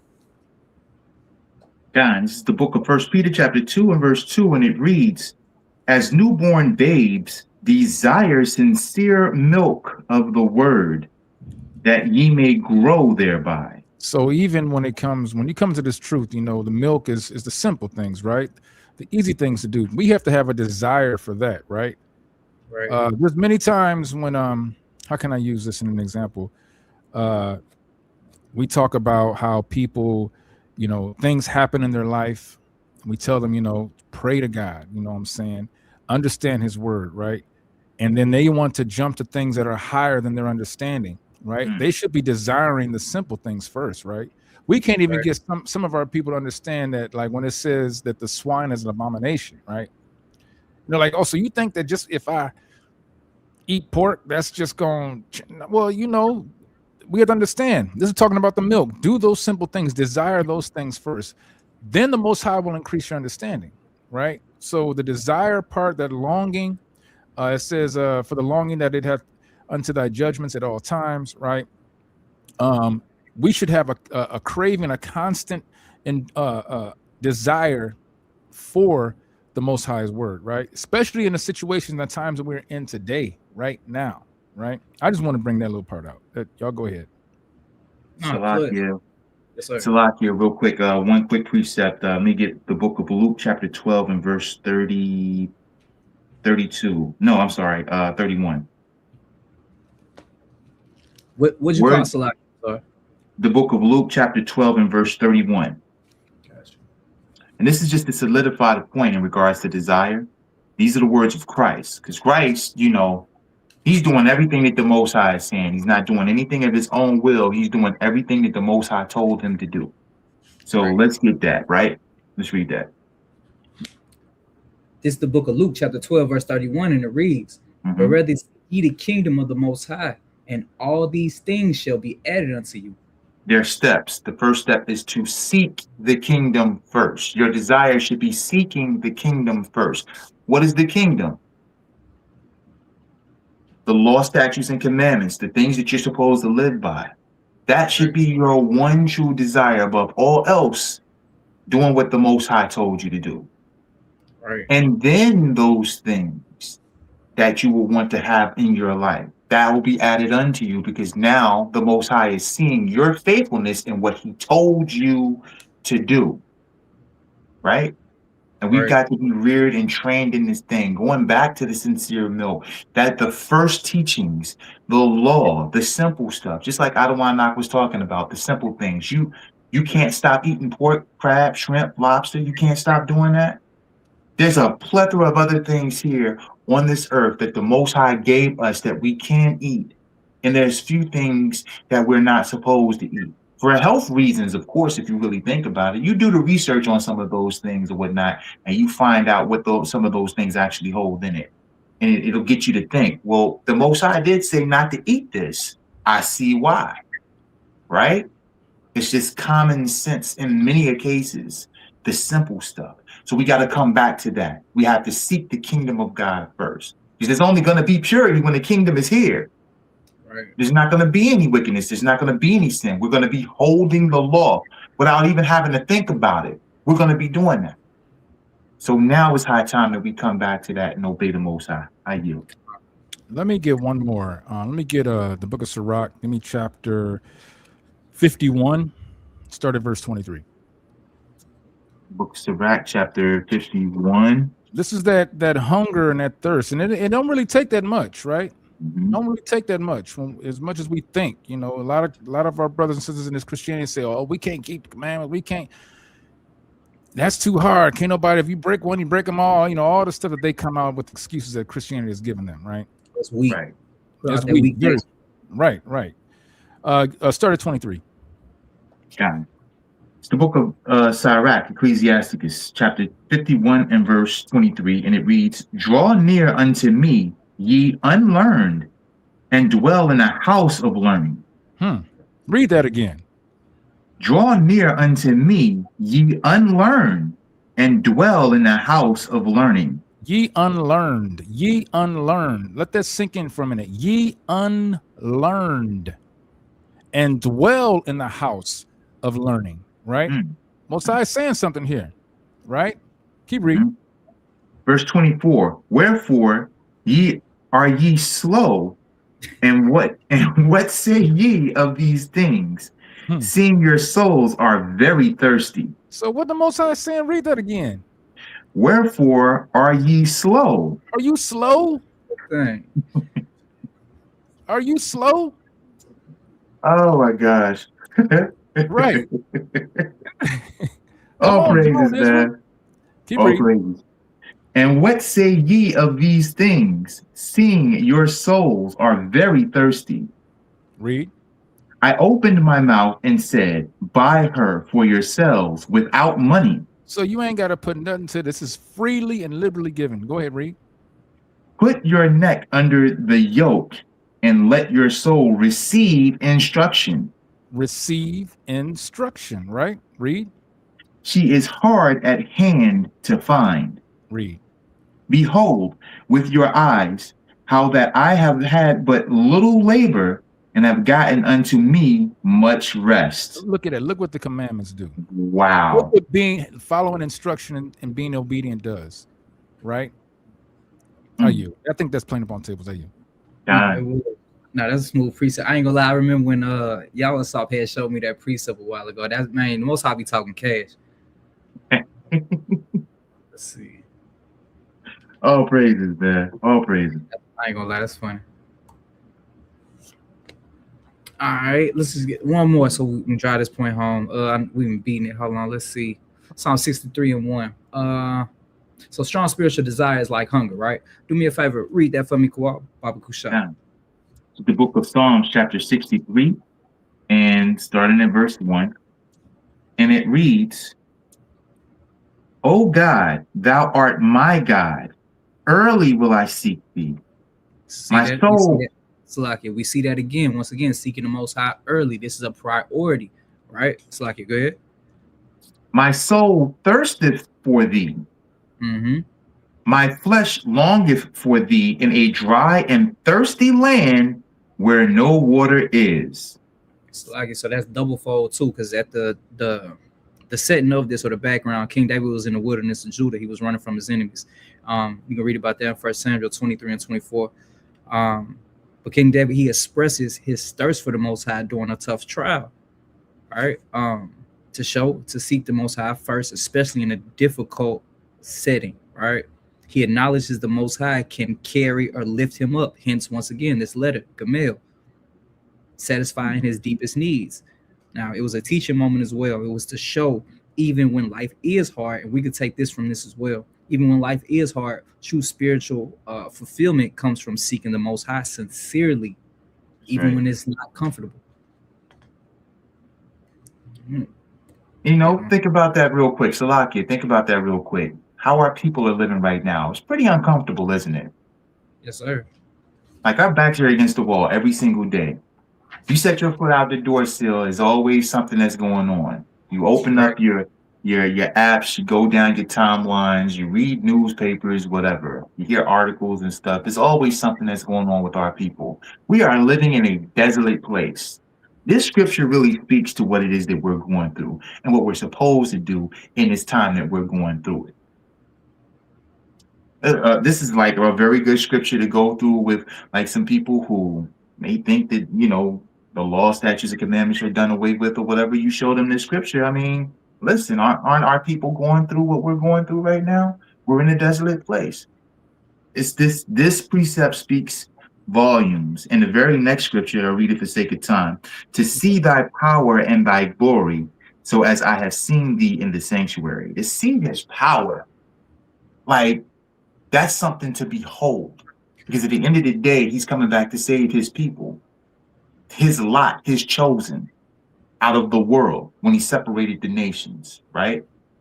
Let me yield. We got to push on. That's a whole nother lesson. No, sir, like that. Not good connection. Give me one second. All right, moving on. To the latter part of this verse, verse 20, it says that it have unto thy judgments at all times. So thy judgments at all times. The judgments are what? The Most High's decisions, standards, and the law, as glorious as it is. Our praises. So King David in that previous, you know what? I think I didn't mean to put King David for this, but I was referring to in Psalms 119, but it shows the author. He wants the Most High's guidance, verdicts, standards, and righteousness. So pretty much consistently, daily, and continuously, you know, hence that judgment at all times, right?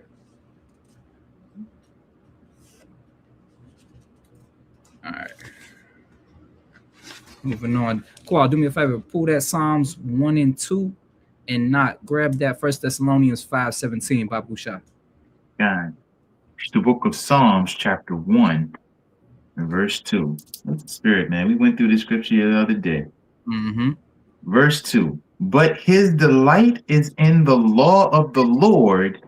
What's his delight? The law of the Lord. And in his law doth he meditate day and night. That don't say that. That say sometime, right? Nah, that say what? Day and night. Meaning what? Constant, non-stop devotion.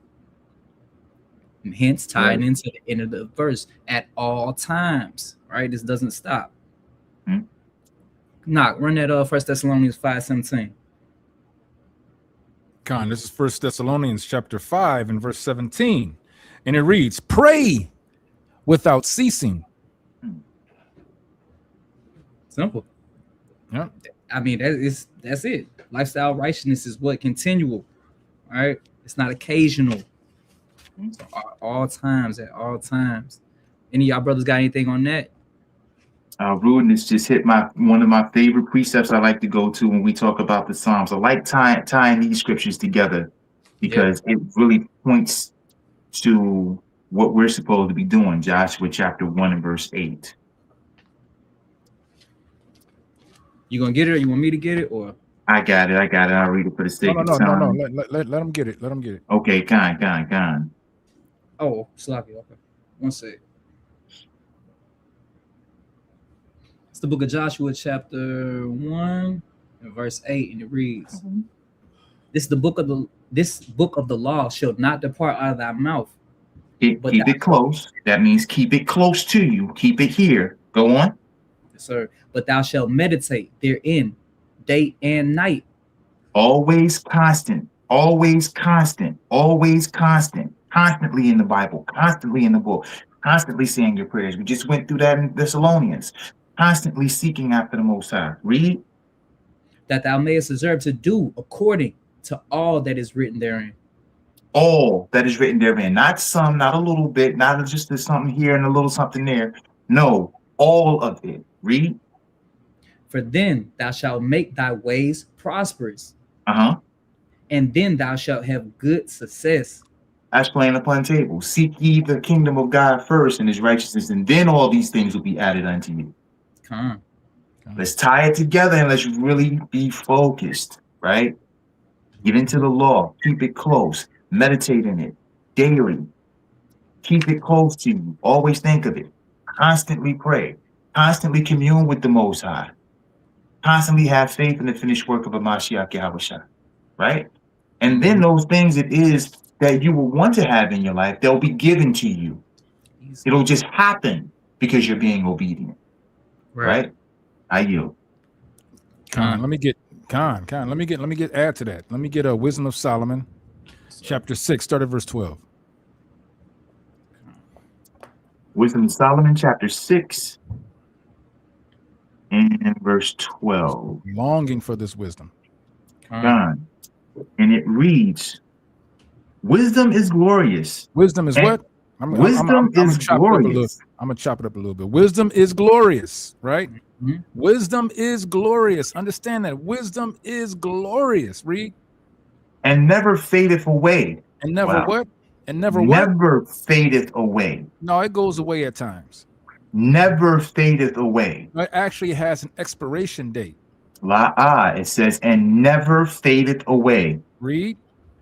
Yea, she is easily seen of them that love her. What does that mean? Wow. What does that mean? When you love her, she's going to make herself present. It said, she's easily seen of them that love her. What is love? Obey. So someone's going to know when you're obeying the commandments. Someone's going to know when you're spiritual. Someone's going to know when you're filled with the wisdom and knowledge of the Most High, right? Because it's easy to see your good works. We're supposed to be that light, keeping of the commandments, right?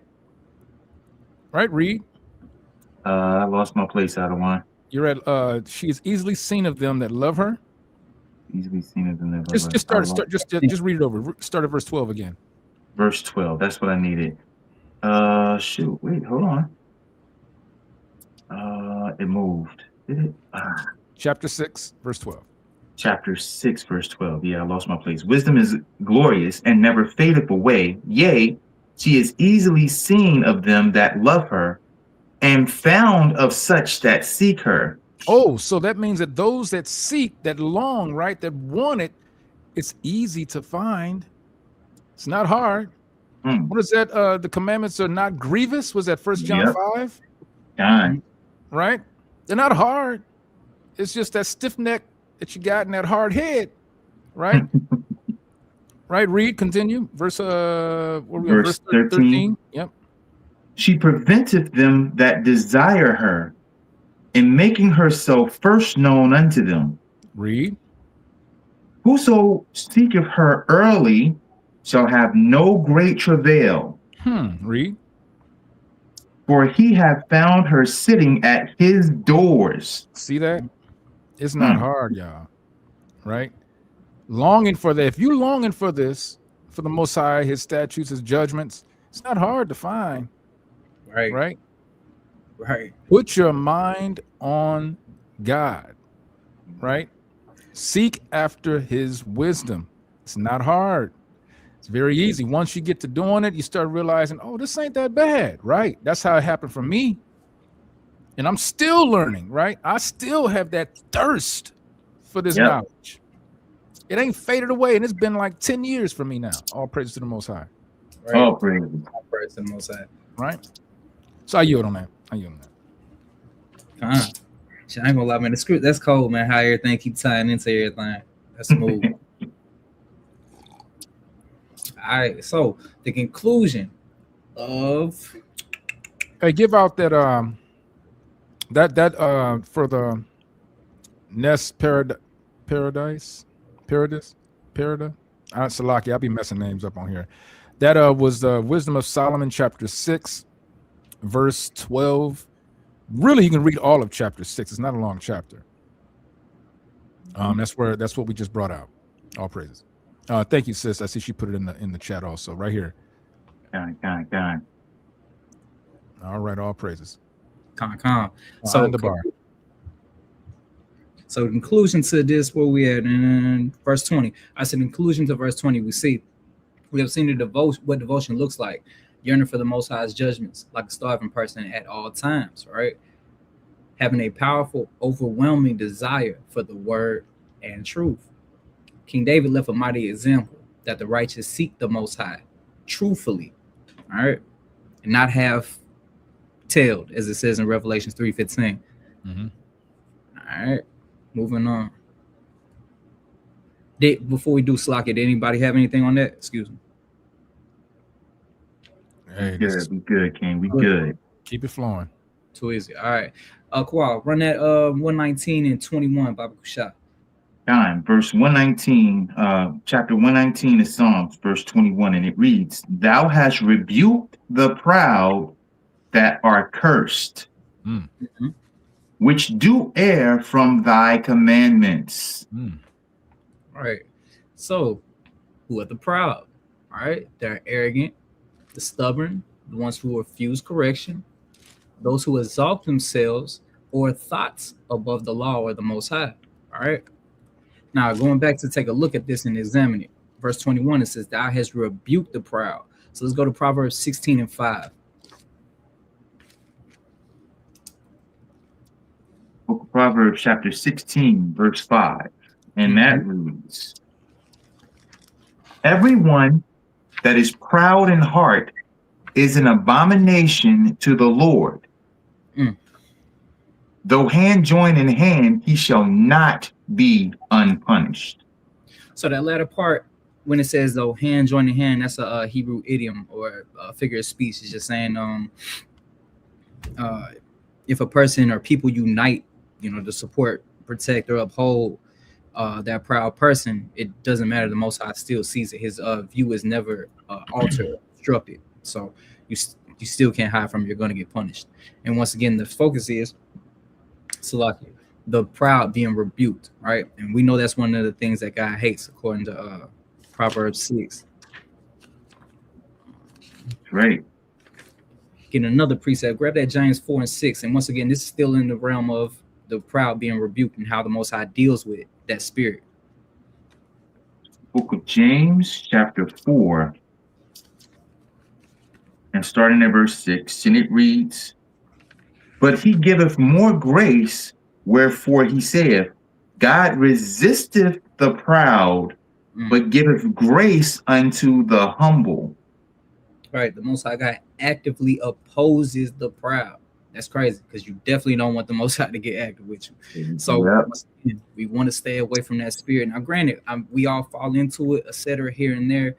But once again, like Ecclesiastes 21:7 say, a wise man of understand when he goes off. Paraphrase. That's right. So now the rebuke part. So how does the Most High do this? How does the Most High rebuke them or us when we get too proud? In judgments, exposure, humbling them, us, and bringing consequences on our or that person's action. Also, pride is a dual threat because it's like a blindfold and earplugs. When you are in it, you can't see or hear because of it. Any brother got anything on that one? Yeah. Let me get Proverbs chapter 6 and verse 16. Yes, sir. Let's pull that real quick.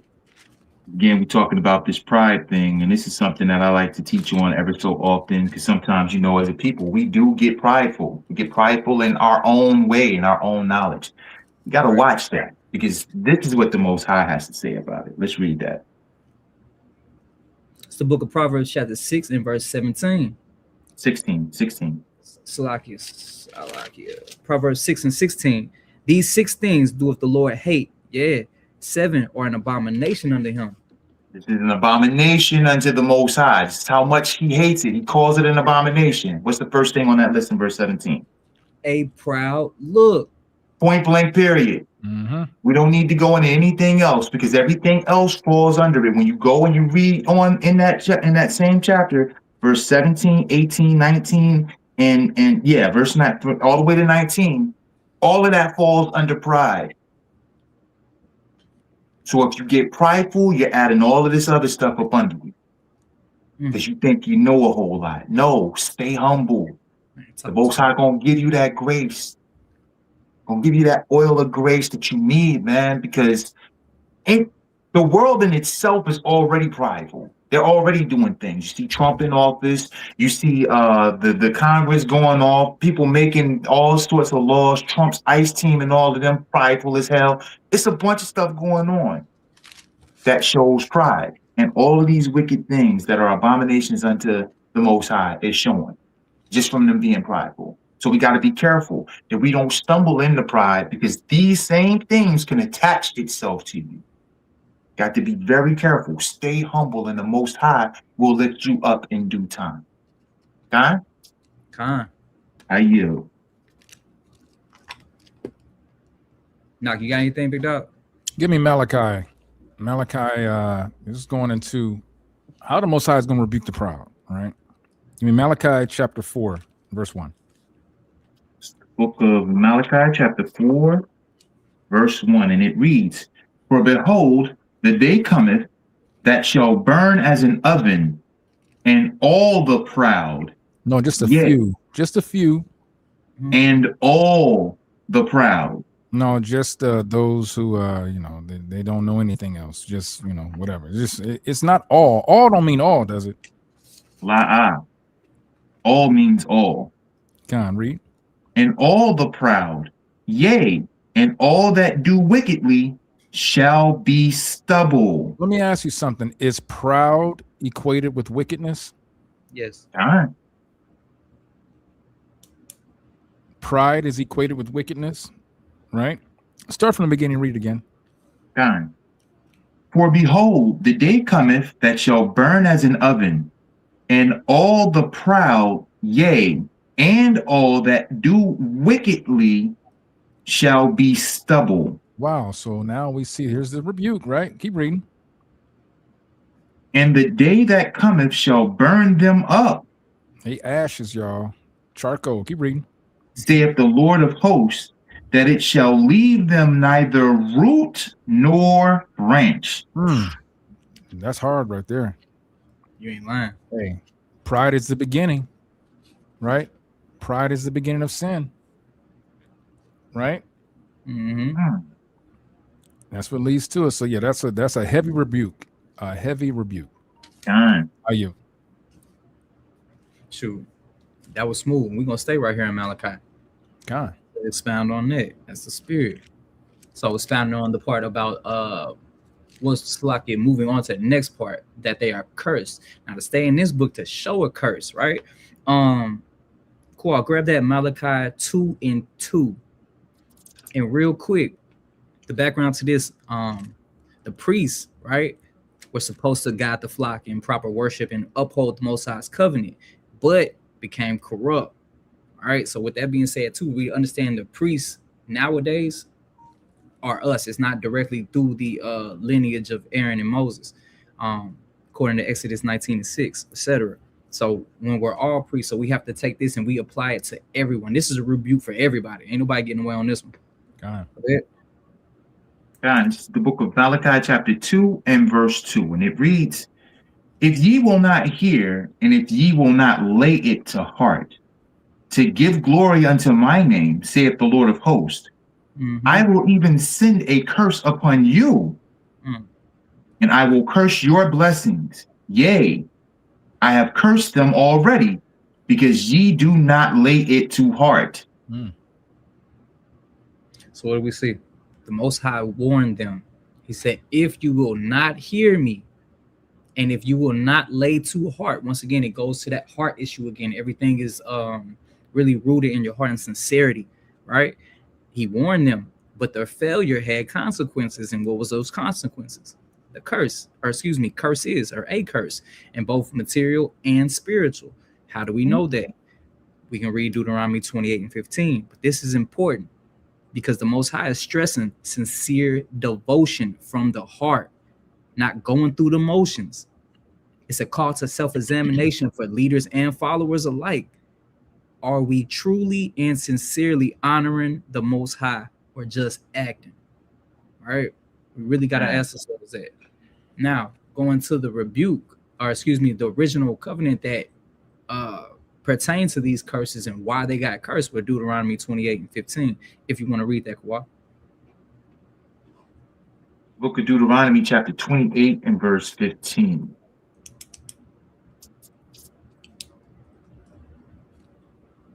And that reads, "But it shall come to pass, if thou wilt not hearken unto the voice of the Lord thy God, to observe, to do all his commandments and his statutes, which I command thee this day, that all these curses shall come upon thee and overtake thee." And the Most High so cold, he's so fair, he's so just. He gave us warning already, so it's not like we can't act like we don't know. His judgments is pure. Like, and he deals with us with practicality. And he told us, like, hey, look, this is gonna happen if you do this. Don't do this, you're good, etc., etc. So it's not like we blindsided and didn't know. Mm-hmm.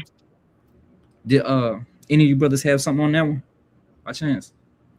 I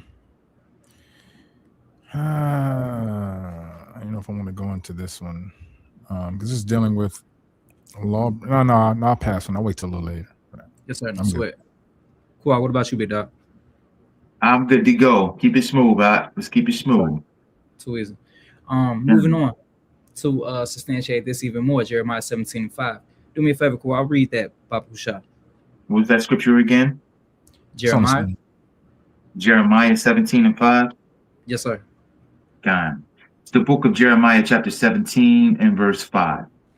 And that reads, "Thus saith the Lord, cursed be the man that trusteth in man, and maketh." So when you trust in man, right, that's going back to that pride, right? Because you're saying, forget the Most High. I'm gonna trust in myself. I'm gonna trust in somebody else, etc. You're putting all that trust and belief in somebody else. Hence, that is an idol, and we know that's one of the first sins. So we know we can't trust in man. We got to trust in the Most High. That's very disrespectful to the Most High. Salaki. "And maketh flesh his arm, I mean, his and whose heart departed from the Lord." So when your heart departs from the Lord, what happens? All right, you get proud because you feel like you can do everything on your own. Pretty much, King. We'll put it like this: you don't want your life in your own hands, as it says later, and we'll find out in this series in Psalms 119, 109, I want to say. But you don't want your life in your own hands at all. Exactly. Can I? Yes, sir. Go ahead. Let me get a precept to this that shows. It says, "Thus said the Lord, cursed be the man that trusteth in man and maketh flesh his arm." Right? Trust in his ways, right? In this man, right? And whose heart departed from the Lord. Let's see an example of when you have trust in the Most High, right? Give me the book of 2 Chronicles. Give me chapter 32 and start at verse. Just give me an example. Matter of fact, start at verse 7. Guys, the book of 2 Chronicles, chapter 32, and reading verse 7. "Be strong and courageous. Be not afraid nor dismayed for the king of Assyria, nor for all the multitude that is with him. For there be more with us than with him." Let's see what this more is. Read verse 8. Verse 8, "With him is an arm of flesh." He's speaking of the king of Assyria. Keep reading. "But with us is the Lord our God to help us." Is what? Read that again. "With us is the Lord our God to help us." Read. "And to fight our battles." And the people rested themselves upon the words of Hezekiah, king of Judah. So here's an easy example of how we rest, because our help is from the Most High God, right? We don't get caught up in the arm of the flesh of the wicked, of those who oppose the Most High God, right? We don't trust in man. We are supposed to trust in the Most High God. That's our strength. That's our strength. So just trying to show a comparison, or maybe not comparison, but just show the other side of that. No, that was a great parallel between connecting both two. Got it. That was smooth. Yeah. Oh, great. Salakia, do me a favor. Read curse. We want to go into curse, what curse is in the Hebrew, if you don't mind. It's on the screen, 8779. 8779. One of 5 verbs generally denoting to conflict, to inflict with a curse. This verb, in a more specific sense, means to bind, to hem in with obstacles, to render powerless, to resist. It is sometimes used as an antonym of barak. Going into that, Salakia, so pretty much what a curse is too. Let's see. It's a loss of protection, experiencing judgments, separation from the Most High, living under consequences. Why are they cursed? Because they rejected the law. Mm-hmm. All right. So relying on yourself or mankind is cursed, including, like we just said, loss of protection, judgment, separation from the Most High, etc. Once again, they're cursed because they left the law. Go into the latter part of this verse in 21, which do err from thy commandments. Let's grab Isaiah 53:6. Elder Knock, do me a favor, grab Hosea 4:6. It's classic. We're gonna walk these down real quick because we got a little bit of reading. I hope y'all still with me. I hope y'all having fun. I hope I ain't boring y'all too bad. You know, I'm not trying to make it too long, get y'all brain overload, but hopefully it's edifying and it's not too much. So Salaki if it is. And y'all can let me know. I won't be offended. I can, make adjustments for something else. And it's the book of Isaiah chapter 53 and verse 6, correct that? Yes, sir. God. All we like sheep have gone astray. Salaki, all of us have erred. So don't nobody get the feeling like, you smell like roses out here. Everybody erred, right? Go ahead. We have turned everyone to his own way, and the Lord hath laid on him the iniquity of us all.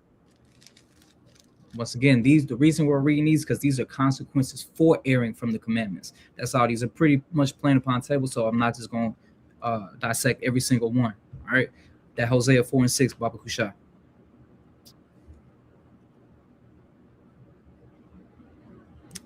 And grab Proverbs 28:9. All right, God. Hosea chapter 4, verse 6. Yeah, I can get that. Yeah, sorry, I got it up. Yeah, I got it up. This is the book of Hosea, chapter 4 and verse 6. And it reads, "My people are destroyed for lack of knowledge. Because thou hast rejected knowledge, I will also reject thee." Salakia, what's that knowledge that we're rejecting? All statutes and commandments. Simple. God. You can kind of allude to that in Acts chapter 7. Our forefathers did the same thing. They rejected this knowledge, right? Which was the law. Go ahead. God. "That thou shalt be no priest to me." There the Most High go again, talking cash. Go ahead. "Seeing thou hast forgotten the law of thy God, I will also forget thy children." You do not want that. You do not want that. Think about how much you love your babies. Right.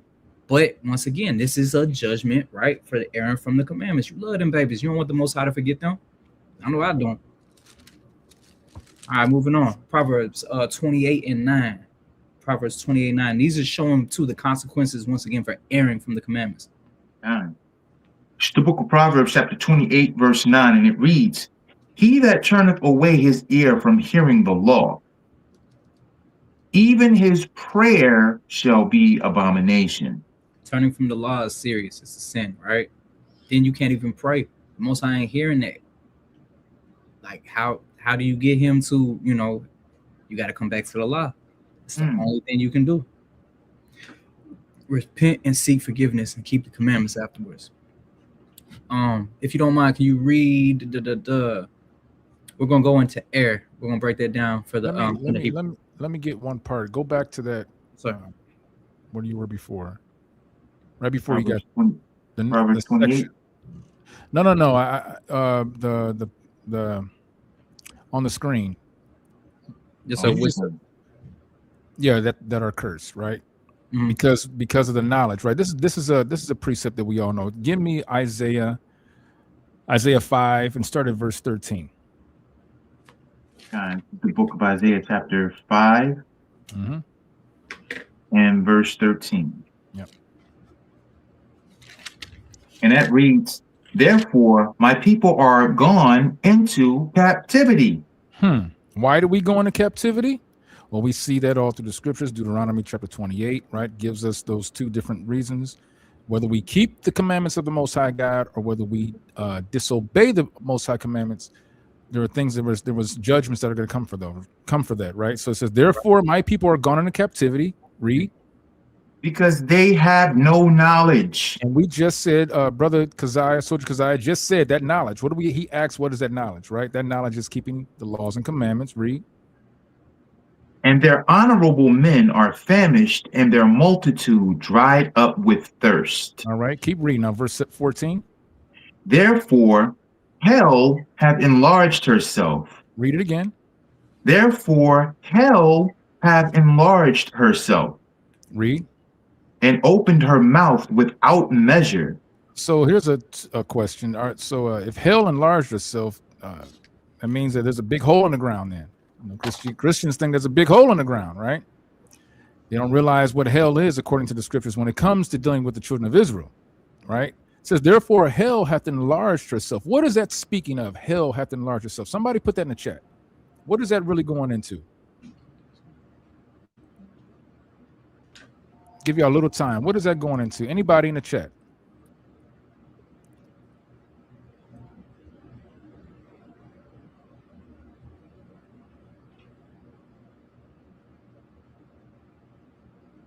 I know y'all still here. What is that? It says hell hath enlarged herself. What is that speaking about?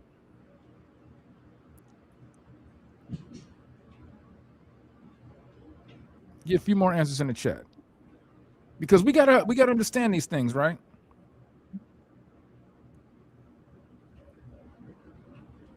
Keep reading. Start verse 14 again and read it through all the way smooth.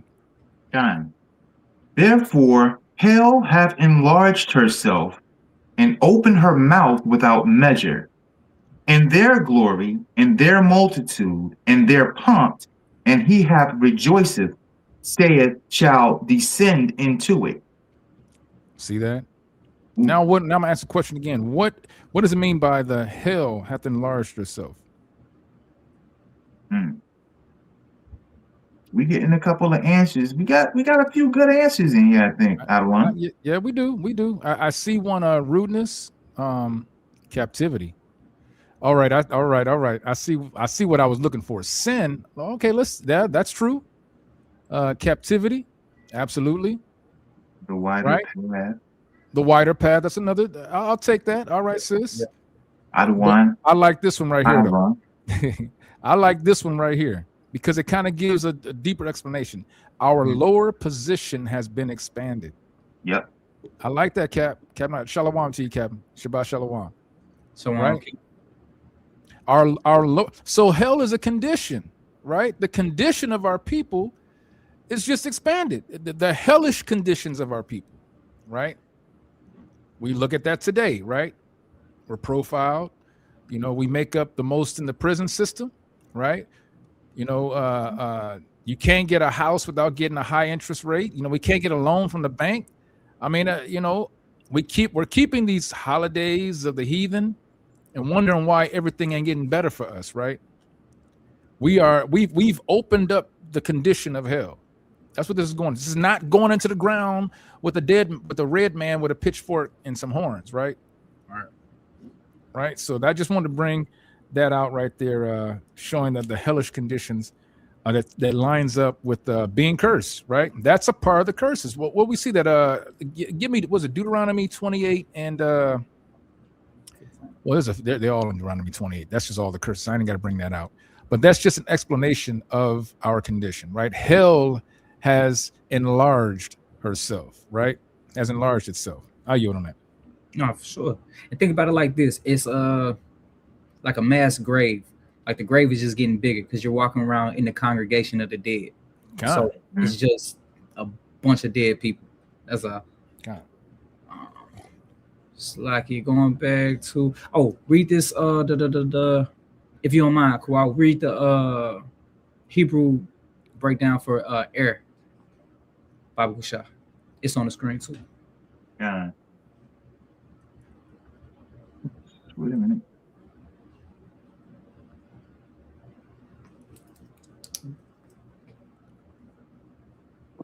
Let me. Yeah. Hey, good. Take your time, bro. So in the Hebrew, is a verb meaning to err, to wander, and to go astray. The meaning of this Hebrew word primarily rests in the notion of wandering about. Exodus 23:4 and Job 38:41. Right. Once again, meaning to err, go astray. And that's just, you know what I'm saying, just getting the understanding too of getting away from the commandments. That's all. This usually happens too when we walk in pride, going back to what we were saying earlier, right? Refuses correction, rejects the word, or choosing your own path. This is most of the time, if not always, what you're going to do. You're going to err. All right, so conclusion for verse 21. 21 teaches that the Most High rebukes and resists the proud, which in turn brings curses due to the rejection. Pride is the root of rebellion, so obedience is dire. This is why humility is needed, which we're supposed to be clothed with every day. Overall, it's a reminder of what happens when you go off. So that's why those two precepts were brought forth. Did any one of you brothers have anything?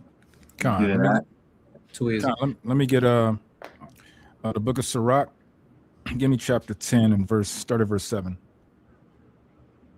Book of Ecclesiasticus, the book of Sirach, chapter 10 and verse, what was that again, Adawan? Start at verse 7. Verse 7. Yep. And that reads, pride is hateful before God and man. Pride is what? Pride is hateful before God and man. So proud heart is hateful before God. Read. And by both doth one commit iniquity. That leads to sin, right? That leads to sin. Read. Because of unrighteous dealings, injuries, and riches got by deceit, the kingdom is translated from one people to another. Right? We can find those curses that talk about that in Deuteronomy, right? So it says the man that's within you shall get up very high, and thou shalt come down very low, right? He shall lend to thee, and thou shalt not lend to him, right? Because of that pride, right? That's where it starts. That's where one of the beginnings of sin is pride. And that's a hateful thing to the Most High God, right? I yield on that. No praise. All right, Qual, we're going that was chapter, that was Ecclesiasticus, sister. Ecclesiasticus chapter 10, verse 7 and verse 8. Somebody can put that in the chat. Book of Sirach, chapter 10, verse 7 and verse 8. I'll put that in there. It's lucky too. I ain't trying to be rude. I can't see the chat, so I appreciate you grabbing those. All right, cool. Let's read Psalms 119 and 22. It's the book of Psalms chapter 119 and verse 22, and it reads, remove me from reproach and contempt, for I have kept thy testimonies. Right. So going into those first words, we're going to examine the first part of the verse. Remove from me reproach and contempt. So that's what we're looking at, reproach and contempt, right?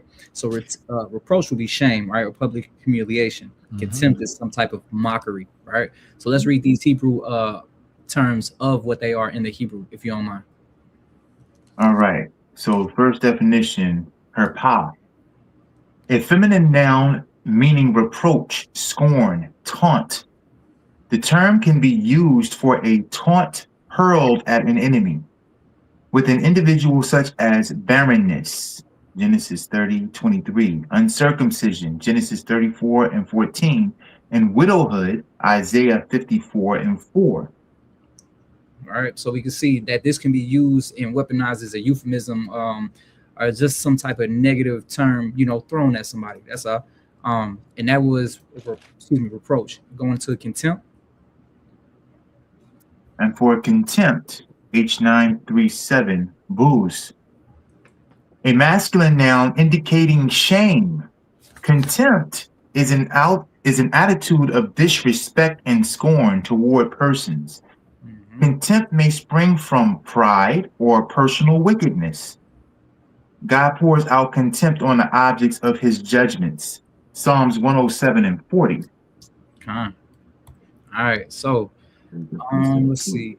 Going to we're gonna get an example of this too. Kawhi, if you don't mind, grab 2 Samuel 16 and start at 5. And Knock, can you do me a favor and read Proverbs 25:2? God. 2 Samuel 15, and what's that verse again? 16, verse 5. 2 Samuel 16 and 5. God. It's the book of 2 Samuel chapter 16 and verse 5, and it reads. So hold that 2 Samuel. We're gonna do this Psalms first. God. You said Psalm. Oh, you said Psalms 25:2. Slacking. Yes, sir. All right, this is the book of Psalms, chapter 25, and verse 2. Oh my God, I trust in thee. Let me not be ashamed. Let not mine enemies triumph over me. So look at this real quick. It's a request from deliverance from shame that King David's making. All right, this is King David. This is a prayer of dependence. Once again, as we see in the theme of Gimel, dependence on the Most High. It's a prayer of dependence and appeal for vindication, right? Now notice, he says this thing for a few reasons. To publicly declare trust in the Most High, right? That's touched upon in verse 13, going back to 2 weeks ago in the letter Beth, right? It says, notice he starts off stating his faith. What did he say? Oh my God. He says, oh my God, I trust in thee, right? So he's stating his faith. Let's see where I'm at. So this is the publicly declare this. Already placing his confidence in the Most High. The second is to ask the Most High to guard him from shame. So shame in this context will be proven wrong in your hopes, so to speak. So to be put to shame and be mocked, etc. This is a covenant-based request going back to Exodus 19, etc. So King David was very clever with this because he invoked the Most High's covenant with this, which the Most High his honor is tied to the outcome, right? So King David, it was smooth how he was entreating the Most High. The third thing, to seek protection from his enemies, right? Seek protection from enemy success, which would make him and the Most High look, bad if the Most High failed, or if the Most High didn't protect him from this. It would make both of them look bad to scorn. And the fourth thing was to align his struggle with the Most High's reputation, because notice how he's saying, "Don't let them triumph over me," because he trusts in them, which goes into the Most High's promise by saying, leaning into the Most High, he's not gonna leave you confounded, etc. Right. So if the Most High shows out, the Most High is shown faithful. But if he doesn't, the enemies get to mock King David and the Most High, and we know that ain't finna happen. Right. All right. Hey, so before we move on, let's get that verse 3 also. Yes, sir.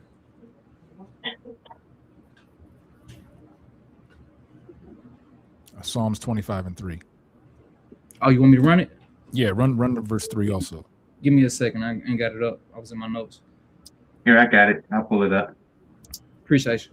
Matter of fact, let's just read 2 and 3 clean all the way through. Done. It's the book of Psalm, chapter 25, starting in verse 2. And it reads, "O my God, I trust in thee. Let me not be ashamed. Let not my enemies triumph over me. Okay, read. Yea, let none that wait on thee be ashamed. Let none that wait on thee be ashamed. Continue. Let them be ashamed which transgress without cause." Now see that? Mm. See that? Let them that transgress without cause, let them be ashamed. Right. Right? Let the enemies be ashamed. Why? Because you are doing what's right in the sight of the Lord. Right. Mm-hmm. Right? In the end, they're going to be ashamed. Right? Let me also get another precept with that to show that Christ even spoke about this. Right? Give me the book of Luke. Right? Give me the book of Luke, chapter 6, and I want you to start at verse. Just give me verse 22. Right? God. It's the book of Luke, chapter 6, verse 22, and it reads, "Blessed are ye when men shall hate you, and when they shall separate you from their company, and shall reproach you, and cast out your name as evil for the Son of Man's sake." Hey, I can tell you right now, I've experienced this. Y'all tell me how many of y'all people, now you come into this truth, you came into this truth, and you have, milk understanding. You're keeping the commandments, right? You're keeping the holy days, right? You're doing things that are righteous in the Most High sight, right? And yet you have those of your friends, your family, the company you used to keep. What are they doing? Read it again. Blessed are ye when men shall hate you. Now, when we say hate, right? We put that with the keeping of the commandments, right? Mm-hmm. You know what I'm saying? They're not keeping the commandments. So that in the scriptures, that's hate, right? Keep reading. And when they shall separate you from their company. I got plenty of friends that now they didn't cut me off. I ain't friends with them on Facebook no more. They didn't even change their numbers. I come around, it ain't answering the door. I mean, there's a lot of things, they send, "Oh man, you didn't change. You ain't even, your name didn't change. What is that? Chanak? What? They don't understand. You know what I'm saying? They say that oh, you teaching hate, you teaching, blah blah this, blah blah that, But yet I'm still speaking Christ. Right. Done. So read it again. I'm sorry, I didn't mean to cut you off. Read it clean all the way through. Blessed are ye when men shall hate you, and when they shall separate you from their company, and shall reproach you, and cast out your name as evil for the Son of Man's sake. Con, how you?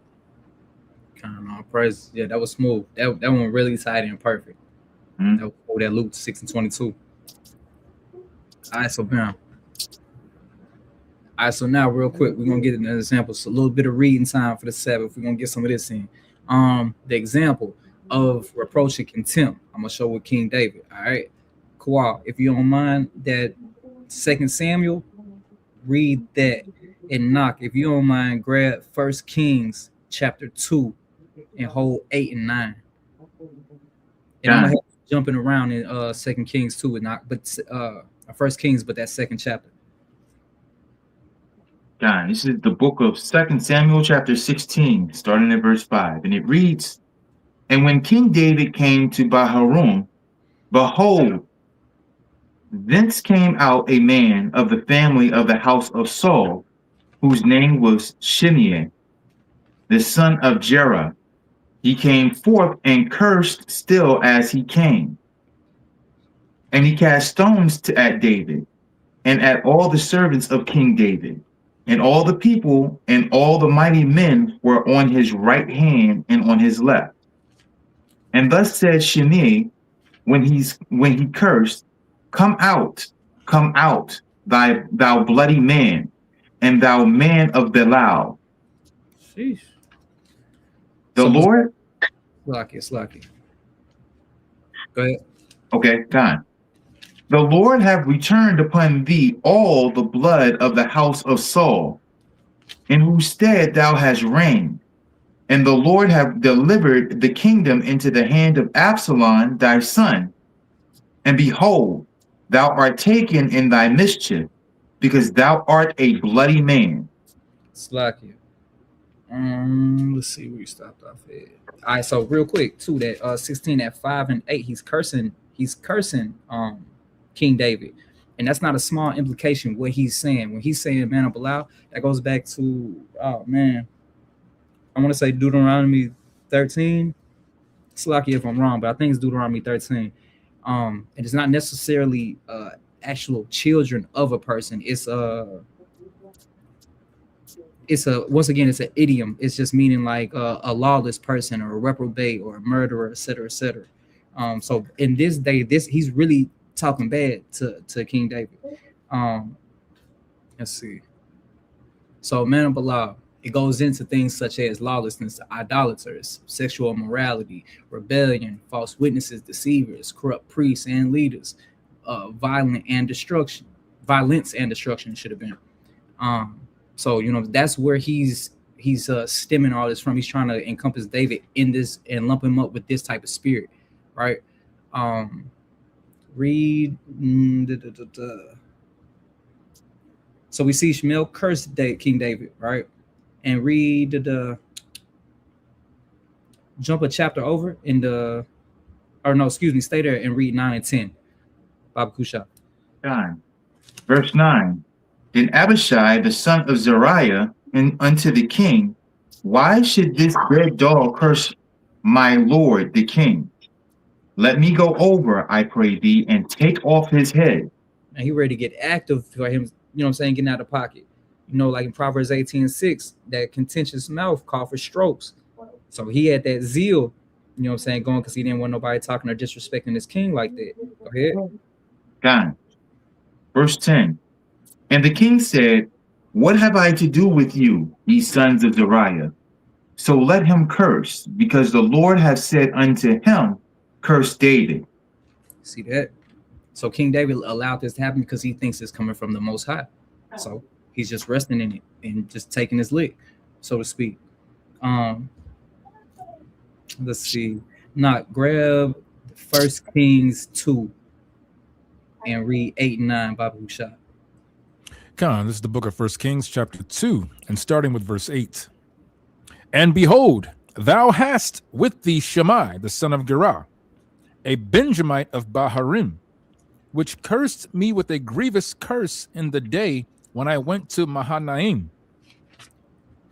But he came down to meet me at Jordan, and I swear to him by the Lord, saying, I will put thee to death with the sword. Right. So we see this is the action. This is going to get Shmuel. We'll see. It's going to get him hemmed up later on. Jump to. You still want verse 9? Sir? You still want verse 9? Yes, sir. Baba Kusha. Sorry, I won't follow on the line. Count verse 9. Now therefore hold him not guiltless, for thou art a wise man, and knowest what thou oughtest to do unto him. But his hoar head bring thou down to the grave with blood. Okay. All right, so watch this. Jump to verse 36. Yeah, 36. Verse 36. Mm-hmm. And the king sent and called for Shammai, and said unto him, build thee an house in Jerusalem, and dwell there, and go not forth thence any whither. Slakia, read 37. Verse 37. Mm-hmm. For it shall be that on the day thou goest out and passest over the brook Kidron, thou shalt know for certain that thou shalt surely die. Thy blood shall be upon thine own head. So what's going on right here? King Solomon gets he gets to go ahead from his father. Hey, set him up just like this. This is what's going to happen. You make a decree where he has to stay inside these walls. If he leaves, XYZ happens, right? Jump to verse 40. Verse 40. And Shammai arose and saddled his ass and went to Gath to Achish to seek his servants. Mm-hmm. And Shammai went and brought his servants from Gath. So Salakia, that was the part where he already messed up. He wasn't supposed to leave. Read on to verse 42. Verse 42. On to verse 42 or jump to verse 42? You can just read through 42. Verse 41. And it was told Solomon that Shammai had gone from Jerusalem to Gath and was come again. Verse 42. Came back, so he knew. Go ahead. And the king sent and called for Shammai and said unto him, Did I not make thee to swear by the Lord, and protested unto thee, saying, Know for a certain, on the day thou goest out and walkest abroad any whither, that thou shalt surely die? And thou saidest unto me, The word that I have heard is good. All right, so it's like you did correct me. King David told Solomon to handle it in his wisdom, right? And this is how he handled it. But this ultimately is what killed Shammai for cursing David. Now, it's a thing that I want to touch on when we get to, Lord willing, if we get to the letter Vav, which is the sixth letter, but it's a theology that's being applied here. And we can see it throughout the scriptures in different things. It's called a retributive justice theology, and where Shammai went wrong because he felt like King David had blood on his hands because he thought he killed King Saul, but he didn't. So this is what fueled his attitude, his curses, etc. But ultimately, you know what I'm saying, this got him killed. So, but I'll elaborate on that a little bit later when we get to it. Let's see. All right. So, observations of this. The righteous usually receive contempt from the wicked for reasons such as keeping the commandments, rejecting evil, or just overall living different. Notice, King David waited for the Most High's vindication, and he didn't immediately seek revenge when Shammai was cursing him, etc. Which we see the wisdom in that in Proverbs 18 and 13. He that answereth a matter before he heareth it is folly and shame unto him.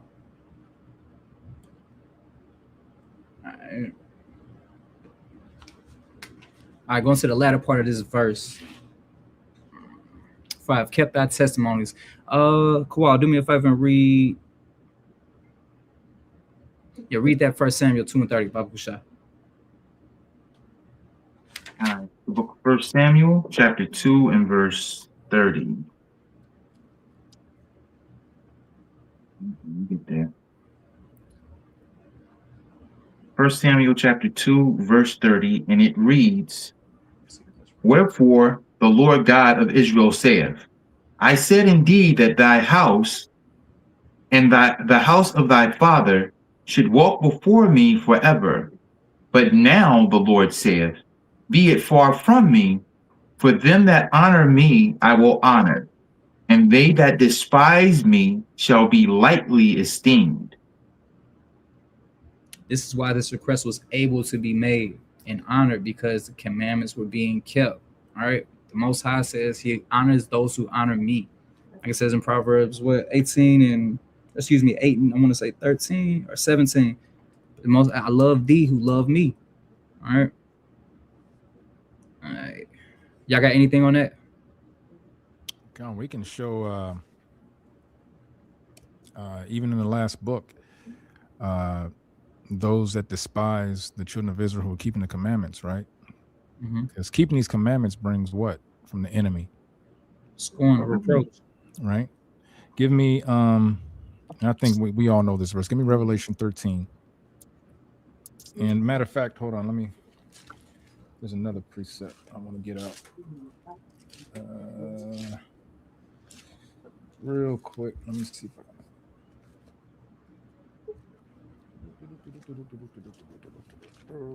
Slacky. You do.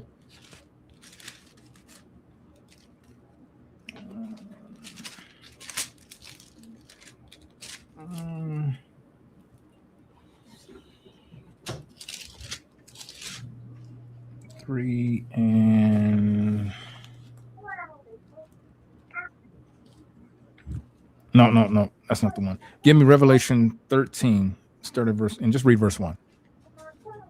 The book of Revelation, chapter 13, verse 1, and it reads, And I stood upon the sand of the sea, and saw a beast rise up out of the sea, having 7 heads and 10 horns, and upon his horns 10 crowns, and upon his heads the name of blasphemy. And the beast which I saw was like unto a leopard, and his feet were as the feet wait a minute, of wait a minute. I think I give you the wrong precept. Hold on. Okay, God. I was in the wrong chapter. Give me Ecclesiastes. I'm sorry, Revelation 12. I don't know why I said 13. 12 and verse 1. Verse 17. I was looking at it, and it's right above. It's the last of 12. Yeah. Read verse 17. It's like Book of Revelation, chapter 12 and verse 17, and it reads, And the dragon was wroth with the woman, and went to make war with the remnant of her seed, which keep the commandments of God and have the testimony of Jesus Christ. Right. Read it again. Read it again. And the dragon was wroth with the woman, and went to make war with the remnant of her seed. Who's the woman? Israel.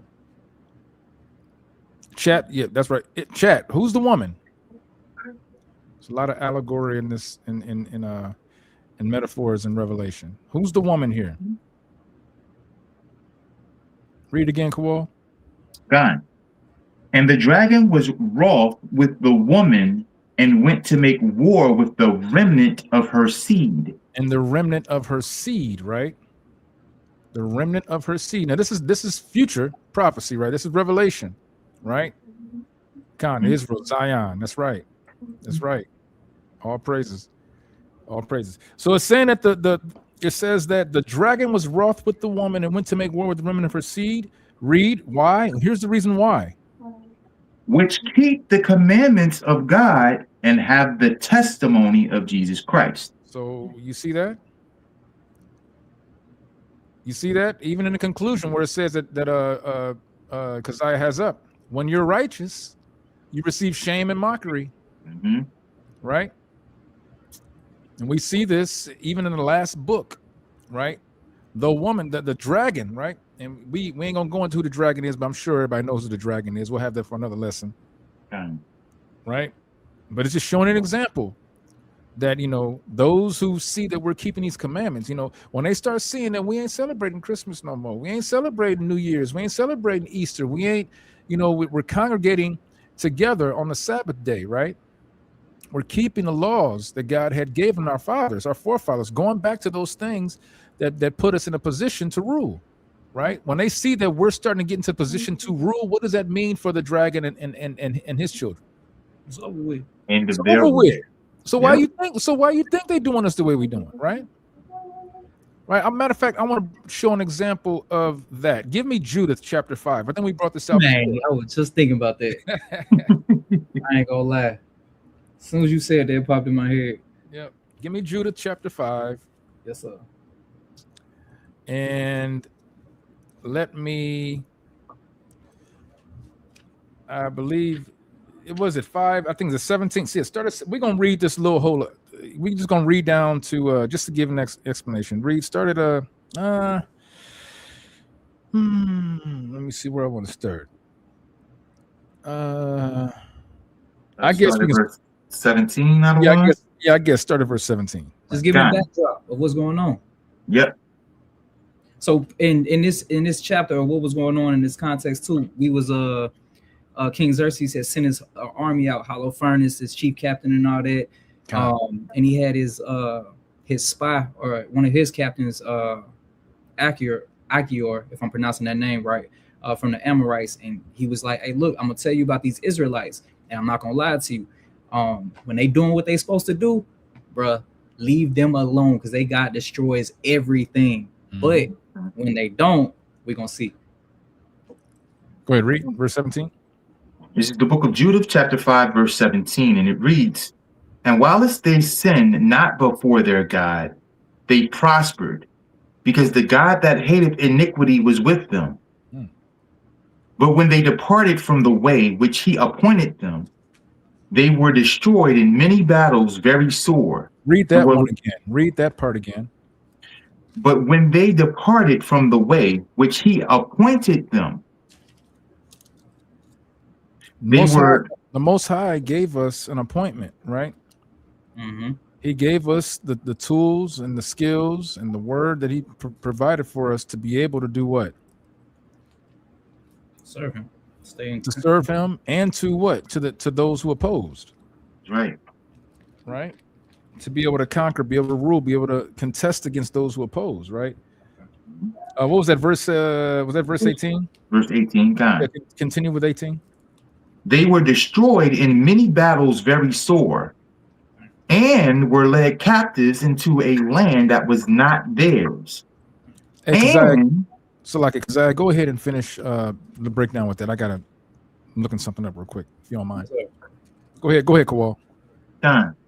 And the temple of their God was cast to the ground, and their cities were taken by the enemies. Once again, showing we step outside of the Most High's commandments and err, he allows for whatever to happen to us. So yeah, not trying to drag it too much, but it's just, you got to keep the laws and statutes of the Most High, or you're subject to anything. That's the loss of protection, that's judgments, that's curses coming, etc. So when we listen, we're good. The Most High protects us, provides for us, deals with us bountifully. But when we don't, the Most High turns his face from us, and then we are on our own, and our life is in our own hands, which of course we don't want, because we have the power not to control anything. The Most High does. So if he's not fighting for us, then we kind of cook. Where'd you end up at? That was verse what? That we just finished verse 18 out of one. Yeah, keep reading. God, verse 19. But now are they returned to their God, and are come up from the places where they were scattered, and have possessed Jerusalem, where their sanctuary is, and are seated in the hill country, for it was desolate. Read. Now, therefore, my Lord and Governor, if there be any error in this people, and they sin against their God, let us consider that this shall be their ruin, and let us go up, and we shall overcome them. So read that again. Read 20 again. I don't think everybody is getting this. Listen to what it says. Read it again. Now, therefore, my Lord and Governor, if there be any error in this people, and their sin against their God, let us consider that this shall be their ruin. So the other nations know, right? The other nations understand that when the children of Israel are not in line with the Most High God, with his law, statutes, and commandments, this is our ruin. Why do we see even today the propaganda that's put out amongst our people, right? Right? The brainwashing, the conditioning, you know what I'm saying? The different pagan holidays, you know what I'm saying? Even down to what? Even down to the music that we create, right? Yep. Who's running the music industry and the entertainment industry, right? You know, what all kind of folly comes from all of that? You know, that keeps our people totally distracted away from what the Most High God is trying to show us. That's their job, is to keep us. They're adverse to the Most High God and his ways. Why? Because they know that if we come back, that is their end. Keep reading. Verse 20. Now, therefore, my Lord and Governor, if there be any error in this people, and they sin against their God, let us consider that this shall be their ruin, and let us go up, and we shall overtake them, or overcome them, rather. So they know that as long as they can keep all the distraction and the folly and the mess that they have, I'm talking about social media, I'm talking about the propaganda of we got the homosexual, the LGBT thing going out that's being promoted. You know what I'm saying? All these evil things to distract our people. They know that keeps their kingdom in their eyes going. Keep reading, verse 21.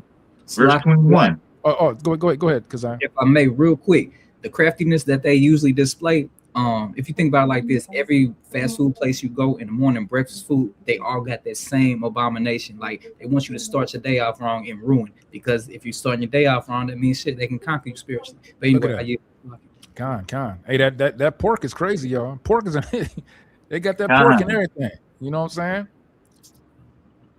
It says sugar. Oh, I didn't even know. Wait a minute, hold on. Real quick. I see the comments. It says sugar is filtered through pig bones. Y'all see that? Some of it is bone. Yeah, of course. Go ahead. Verse 21. But if there be no iniquity in their nation, let my Lord now pass by, lest their Lord defend them, and their God be for them, and we become a reproach before all the world. And see, there's that shame being put on our enemies because of our understanding to be righteous before the Most High God, which shows the other nations that they can't do jack with us, yo. Right. They can't do nothing with us. You know what I'm saying? Yeah. They already see the gifts and talents that we have, and they use that against us, right?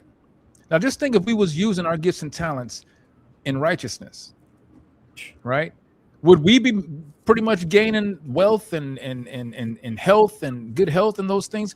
Hey, they're saying, the scripture says that they know that would be their shame, right?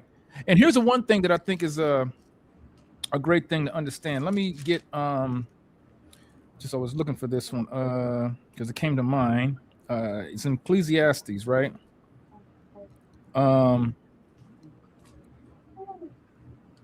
Just to give y'all some thought on this, give me Ecclesiastes 1 and verse 9. I just want to put this in perspective with what happened with our forefathers and this example in Judith, right? This book of Ecclesiastes, chapter 1 and verse 9. The thing that have been, it is that which shall be, and that which is done, is that which shall be done. And there is no new thing under the sun. So the Most High kind of likens everything as a ring, right? We know we have to hear things like the circle of life. Things go around, they come around.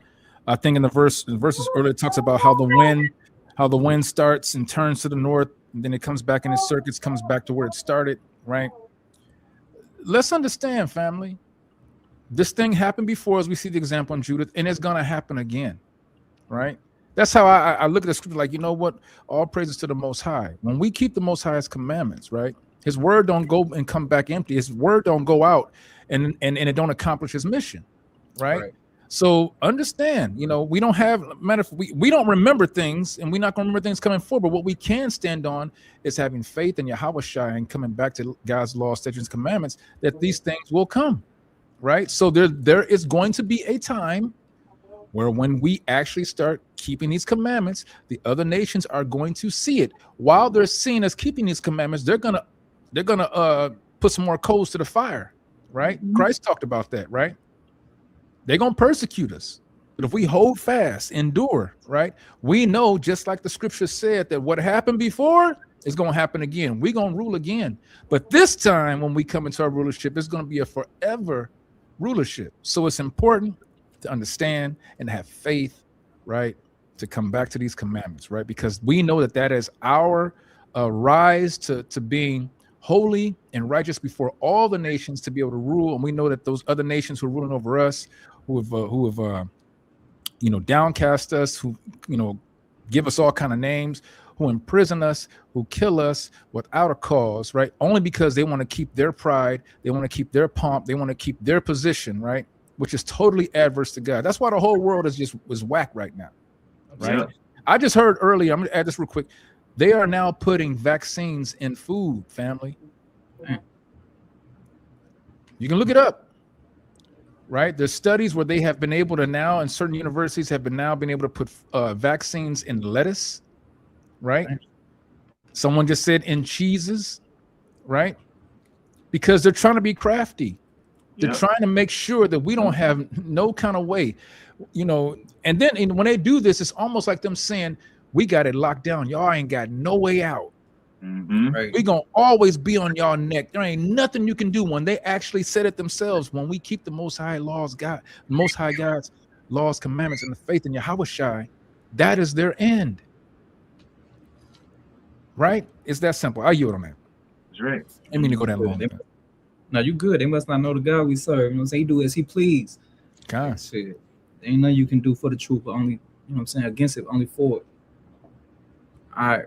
Now the conclusion of Slakia verse 22 in Psalms 119. So we see when righteous,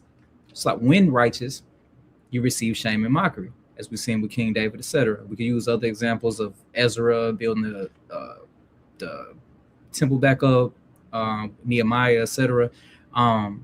which in turn it pushes you to ask the Most High for relief.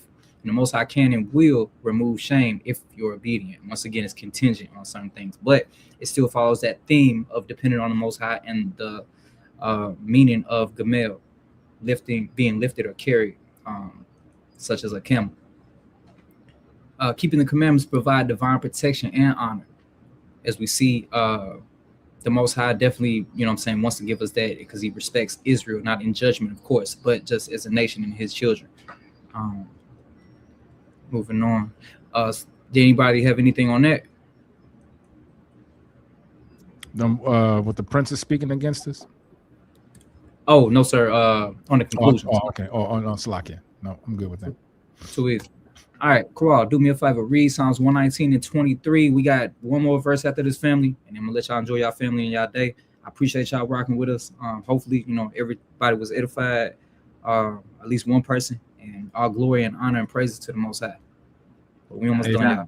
For those who maybe have just come into the class, please like, share, and subscribe. We appreciate it. It helps our lessons get out to more of our people. So we appreciate it. Like, share, and subscribe. Papa Kasha, Tawada. All praises, all praises. This is the book of Psalms, chapter 119 and verse 23. And it reads, Princes also did sit and speak against me, but thy servant did meditate in thy statutes. Right, so we understand that with this, princes is rulers or somebody of authority, high places, some type of authority that has power to affect you. All right, but we see these people plotting, you know what I'm saying, and saying things against you because you keep the law, statutes, and commandments of the Most High. All right, but in the midst of this, you want to stay rooted in the law, statutes, and commandments. So when things are going on, you want to keep your mind on Him, like it says in Isaiah 26 and 3, and you'll have perfect peace. So don't get bent out of shape, don't get to worrying. Seek the Most High. Let's go with. Can you read Jeremiah 18 and 18? We can touch on that real quick. It's the book of Jeremiah, chapter 18 and verse 18. And Salaki, this is still in the framework of princes or powers, rulers, authorities speaking against the servants of the Most High. Salaki. Verse 18, and it reads, Then said they, Come and let us devise devices against Jeremiah. For the law shall not perish from the priest, nor counsel from the wise, nor the word from the prophet. Come and let us smite him with the tongue, and let us not give heed to any of his words. Right. So this shortly comes after the Potter's house message that Jeremiah was bringing, which pretty much just teaches that the Most High's sovereignty shapes nations and people. But he still offers mercy, before judgment. And once they heard this, and he was pretty much just getting on people and rebuking them. But once they heard this, they came together to plot against Jeremiah, just to get him out the way, just trying to keep it plain. Did any brothers have anything on any one of those? Let's give another example of these princes, right? These rulers of these other nations speaking against those of the Most High, right? It says, but thy servant did meditate in thy statutes. Let me get the book of Daniel and give me Daniel chapter 6. I was going to start at verse 4, but I just to give a little bit of context, start at verse 6. Start at verse 1 from the top. Daniel chapter 6 from the top. The book of Daniel, chapter 6, starting at verse 1.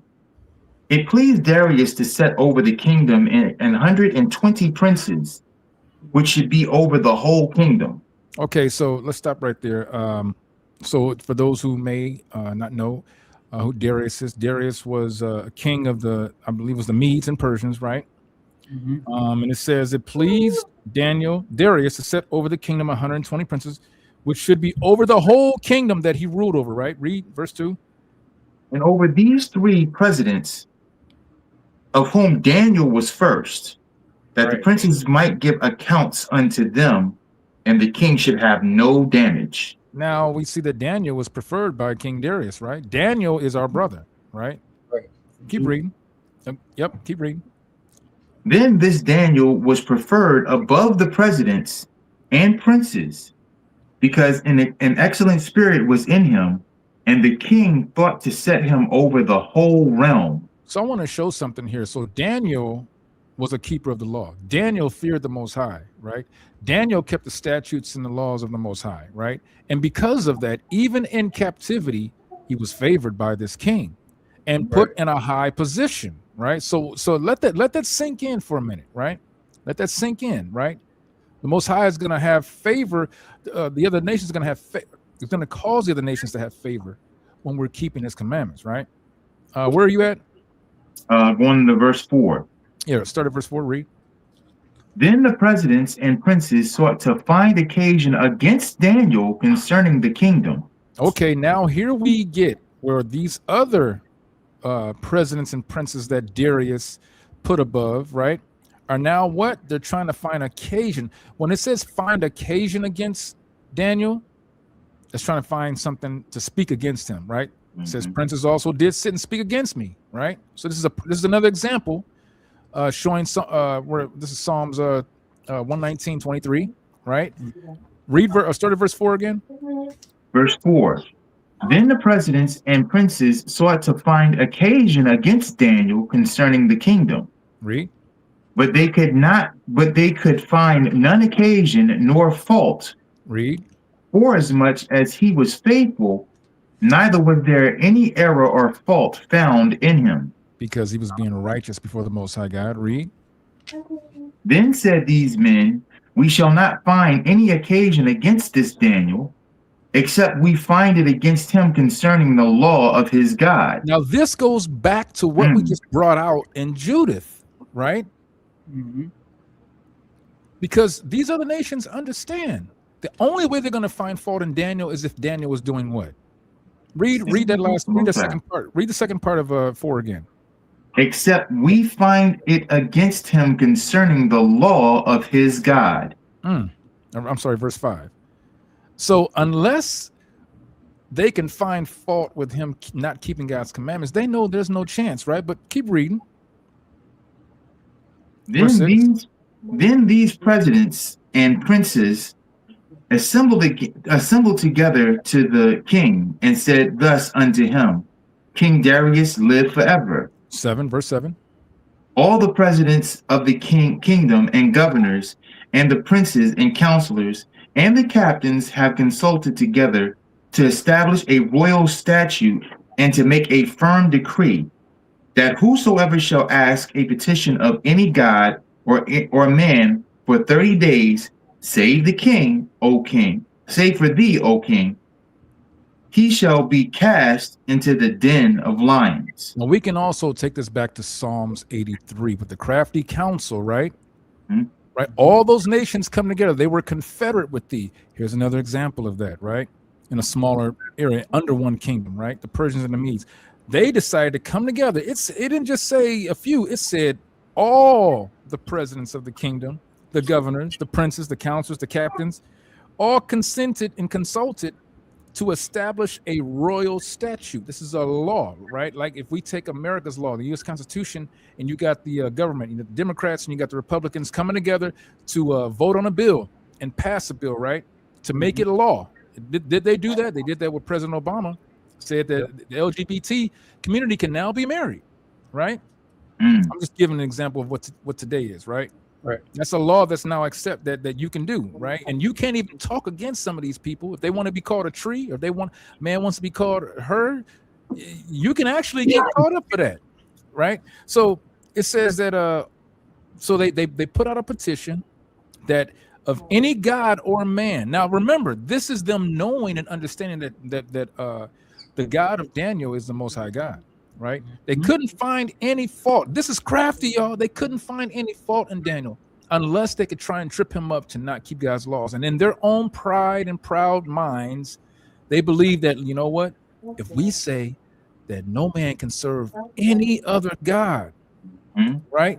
Save the king, that he must be cast into the lion's den. And we know what happened after that. Daniel didn't fold, right?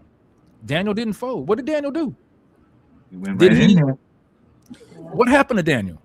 Shit, he went down from the lions then, and shoot, the Most High sent an angel. You know what I'm saying? The other king, you know what I'm saying? It bothered him so bad he ain't had no music or nothing. He fasted all the night. He ran to the lion's den in the morning, and she was like, "Hey," he cried to Daniel with a lamented voice and was like, "Hey, you know what I'm saying? You still down there? You good?" And he was like, "Yeah, my God sent me an angel."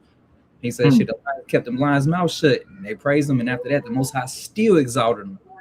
Come on, let's read verse 10. Jump to 10 real quick, because this is exactly what Keziah is speaking of. Read 10.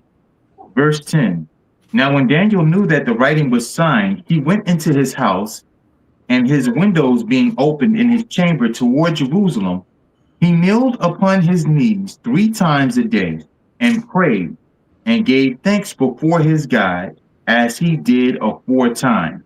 Now this is something he always did, right? Even when he wasn't in this position, it says as he did aforetime. Read 11. Verse 11. Then these men assembled and found David praying and making supplication before his God. Read. Then they came near and spake before the king concerning the king's decree. Hast thou not signed a decree that every man that shall ask a petition of any god or man within 30 days, save of thee, O king, shall be cast into the den of lions? So this is now what they believe is the fault of Daniel, right? They're bringing it to the king, right? Read. The king answered and said, the thing is true according to the law of the Medes and the Persians. Now see that according to their law, according to the law of the Medes and the Persians, right? Read. Which altereth not. Then answered they and said before the king, that Daniel, which is of the children of the captivity of Judah, regardeth not thee, O king, nor the decree that thou hast signed. I want you to notice, Salaki, I want you to notice some. Read 13 again. I want you to notice something, right? Read it again, and I'll stop you on it. Then answered they and said before the king that Daniel, which is of the children of the captivity of Judah, which is of the children of the what? Captivity of Judah. Captivity, right? This is during captivity, right? Read. Of the captivity of Judah. Regardeth not thee, O king, nor the decree that thou hast signed, but maketh his petition 3 times a day. So I'm not going to go all the way into this because I think we know this, and I don't want to use up any of Keziah's time. But I wanted to give an example of showing that this happened. This Daniel was a great example. Jeremiah is a great example of these other leaders, these other rulers, right, trying to find an occasion to cause Israel to slip up, right? Because their main purpose was to destroy us, not keep us in captivity. Well, I mean, but they know that the only threat to their existence and their rulership is the children of Israel. These other nations, they don't have the Most High God as their God, their Lord. They got other gods, right? So we're the only threat, right, to the established right now. It's not Islam, right? It's not Buddhism, right? It's not what's the god of the Hindus, the gods of Hindus. It's not the East Indians, right? It's not I don't know what other religions and pagan gods are, but it's not any of these other gods that are not gods. It's the God of Israel who is the threat, right? Let's understand that. It's the God of Israel who is the threat of these wicked nations that are ruling right now. They've been set in a position to punish us, and they know what their job is to keep us in the situation we are. And now it's up to us, which is gonna happen. It's happening right now, right? We're in the end times. We're in the last days. It's happening now. But just understand that our mission is to come back to the law, statutes, and commandments, because that is our strength. That is how we rise, and that's how the enemy will be under our foot, right? All praise to the Most High. You. All praises. Yeah, and real quick too. That's a great example. King speaking against us. Just for sake of time, just running through this real quick. Cool. We marking Mark 3 and 6, Papa Kusha. And we're gonna dive too deep in it. We're just gonna keep it, you know what I'm saying, at the surface, exegete it real quick and keep on moving.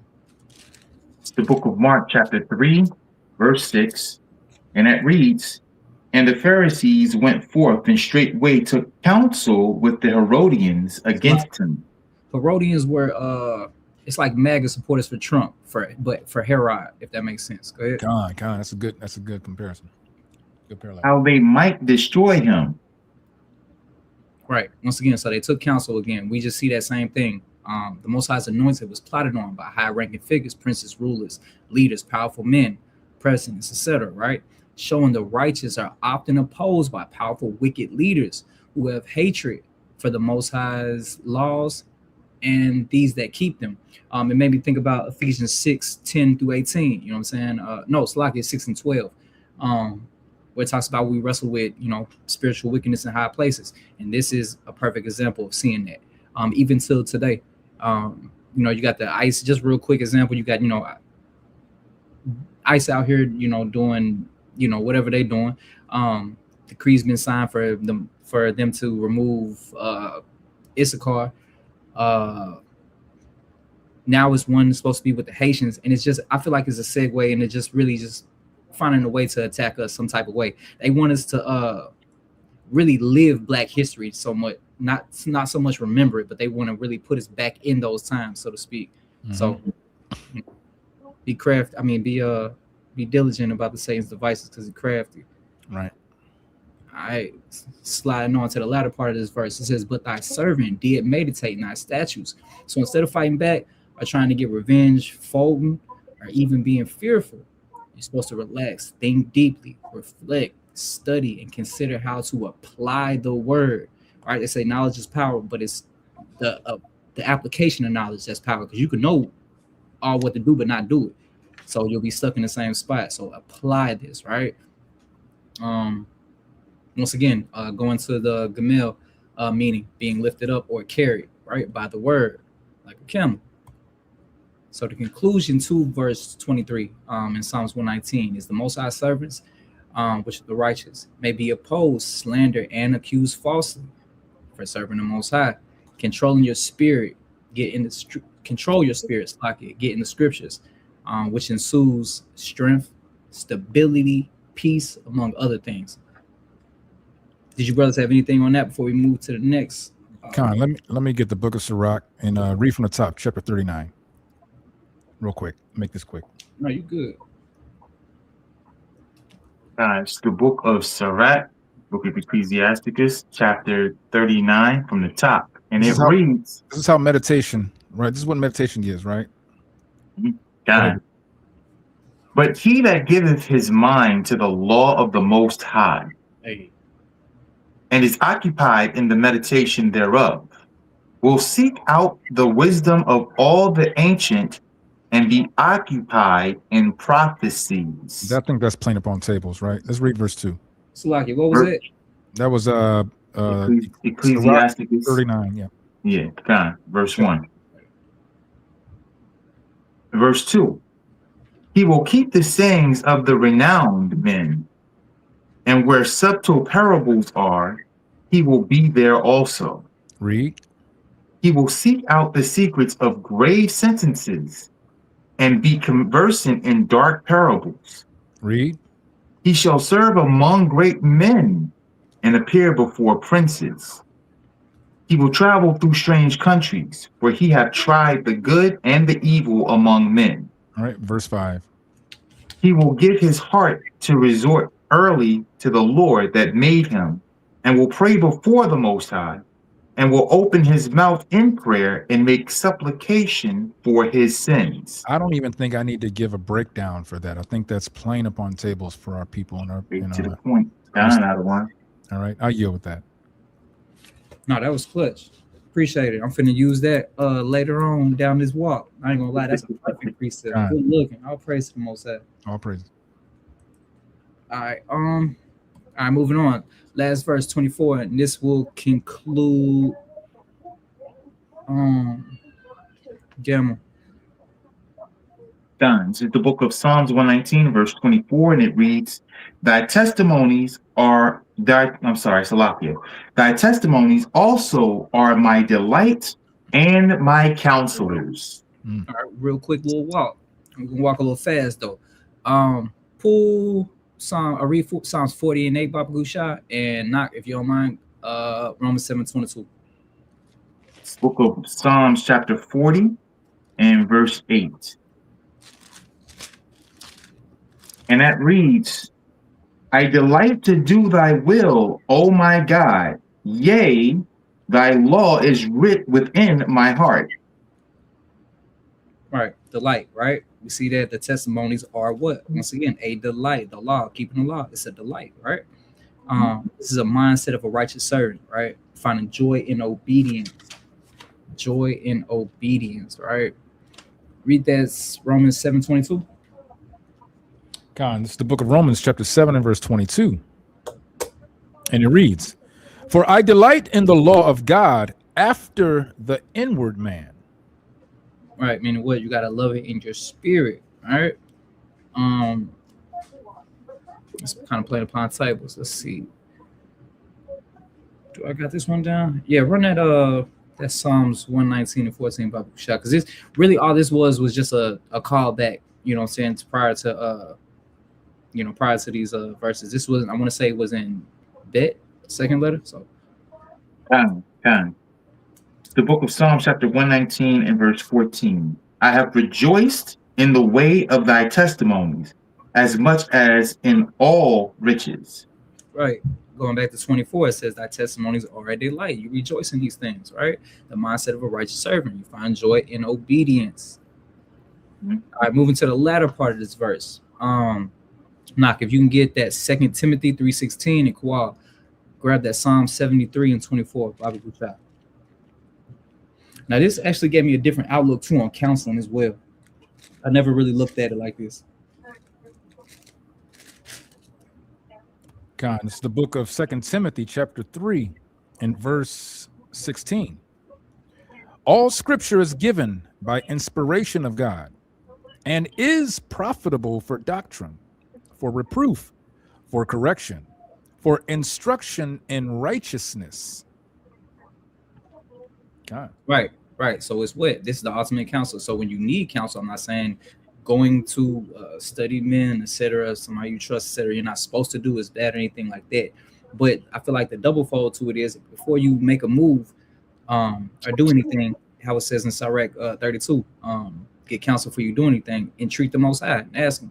Like, I ain't gonna lie, I want to move from where I'm at, but I need to entreat the Most High. I need to pray, need to fast on it, etc., because that's gonna be my counselor. Now, granted, I can call, knock, wall, etc., leadership, and be like, hey, what y'all think about this? And they can help me weigh out the costs, etc. But ultimately, it's going to be to the Most High, right? So I need to entreat him and let him counsel me. That's the ultimate counsel, right? Grab that Psalm 73 by Pusha. It's the book of Psalms, chapter 73, and what verse was that again? 24. Verse 24, and that reads, Thou shalt guide me with thy counsel, and afterward receive me to glory. Right. The Most High's wisdom is a counselor, right? The Most High's just like the testimony of the Most High acts as a counselor, advisor, or a guide. It instructs decision making, etc. So instead of seeking man's advice, popular opinion, or worldly wisdom, seek the Most High. All right. I'm slacking. My bad. It was on the screen. I apologize. And then we got two precepts real quick just to go into them. Proverbs 15:22 and Sirach 32:19. If y'all want to touch on those real quick. 15:22. Yes, I'll get Sirach 32:19. It's the book of Proverbs, chapter 15 and verse 22. And it reads, Without counsel, purposes are disappointed, but in the multitude of counselors, they are established. Playing upon tables, right? Yep. Very plainly. Without counsel, purposes are disappointed. All right. So you might make your own decision and you might be disappointed at the end of the day. So get counsel. And the ultimate counsel is the Most High. Of course, seek, wise men as well that are skilled in that area. And that's Sirach 32:19. Bible Kusha. It's the book of Sirach, chapter 32 and verse 19. Do nothing without advice. And when thou hast once done, repent not. Period. Don't second guess it. Right. Right. Make a choice, stand on it. Or you know what I'm saying, entreat it, whatever you get, that is what it is. Stand on it. And we see that the scriptures navigate in what? Choices, judgment, behavior, lifestyle, relationships, even responses to trials. God. Oops, like I'm going the wrong way. Why keep doing that? It's right there on the screen. Can I give is this based off the last or based off Gimel as a whole? This is Gimel as a whole. Okay, can I give one last thing to verse 24? You can do what you want, OG. Hey, can someone get me Wisdom of Solomon? I think this is kind of a summary of this counseling, right? The word of the Most High, the wisdom. Give me Wisdom of Solomon 7 and start at verse 22. Wisdom of Solomon, chapter 7 and verse 22, and it reads, "For Hold on, wisdom." before you read, I want everybody to give ear to this, right? Listen very intently to these scriptures right here. All right, go ahead, read. "For wisdom, which is the worker of all things, taught me. For in her is an understanding spirit, holy, one only, manifold, subtle, lively, clear, undefiled, plain, not subject to hurt, loving the thing that is good, quick, which cannot be lettered, ready to do good." Right, so this is the beginning of what we see, what wisdom is showing that it is. All these things, right? Keep reading, verse 23. Kind to man, steadfast, sure, free from care, having all power, overseeing all things, and going through all understanding, pure and most subtle spirits. This is a lot of information, brothers and sisters. Keep reading, verse 24. "For wisdom is more moving than any motion. She passeth and goeth through all things by reason of her pureness. Read. For she is the breath of the power of God, and a pure influence flowing from the glory of the Almighty. So There- this is, go ahead, continue, Slagi. Go ahead. Therefore can no defiled thing fall into her." So we see it. This is the breath. This is the power of the Most High God. Nothing can defile this. Not one thing can defile this, right? Read verse 26. Verse 26, "For she is the brightness of the everlasting light, the unspotted mirror of the power of God, and the image of his goodness. Read. And being but one, she can do all things. Read. And remaining in herself, she maketh all things new. And in all ages entering into holy souls. She maketh them friends of God and prophets. God, read. For God loveth none but him that dwelleth with wisdom." Read. "For she is more beautiful than the sun, and above all the order of stars. Being compared with the light, she is found before it. For after this cometh night, but vice shall not prevail against wisdom." I'm going to tell y'all something right now. That counseling, the counselors, this wisdom is mighty. Nothing stands before it. At all. When I read this, was going over this, I was like, this, after hearing all this, what other counseling do you need? Y'all help me out with this. There is none other. I think verse 28 really hits it home. Yeah. The love of the Most High is on you. That love, wow. That dwelleth with wisdom. Wow. And then it gives you all the attributes of what this wisdom gives, right? And it keeps saying all. and nothing can defile this. Right. I yield on that. I had to bring that one out. It's like, I didn't mean to bring that so long, but all praise to the Most High. I yield. Good. Shit, let the spirit have free course. You good. Finna coin shit or nothing. All right. So, conclusion. Psalms 119 to 24. The righteous find delight in the law, which brings what? Joy and satisfaction. Fulfillment even. A righteous servant relies on divine counsel to be guided in every decision while being protected from error. In closing, we went over the Gimel. This is the third Hebrew letter. Verses 17 through 24, if I recall correctly. Foundational spirits, faith, along with humility and patience. Having the faith in the Most High's word, humility to submit to the law, and patiently waiting for the Most High. What they say? I got it covered. I can't see it. Humility to submit to the law, and patiently waiting for the Most High to carry you. Like, once again, how the letter goes back to camel, etc., etc. Let me see if I can get to it real quick. All right. So that letter right there in the middle, it's shaped up like it's supposed to give you a representation of a pictograph of a camel. So it carries you. Once again, the Most High carries you. He lifts you up, carries you when you're down, you're distressed, etc. When you need it, when things aren't going right, when reproach is coming, when scorn is coming, mockery, etc. You just got a lot on your shoulders. Once again, the Most High will carry you.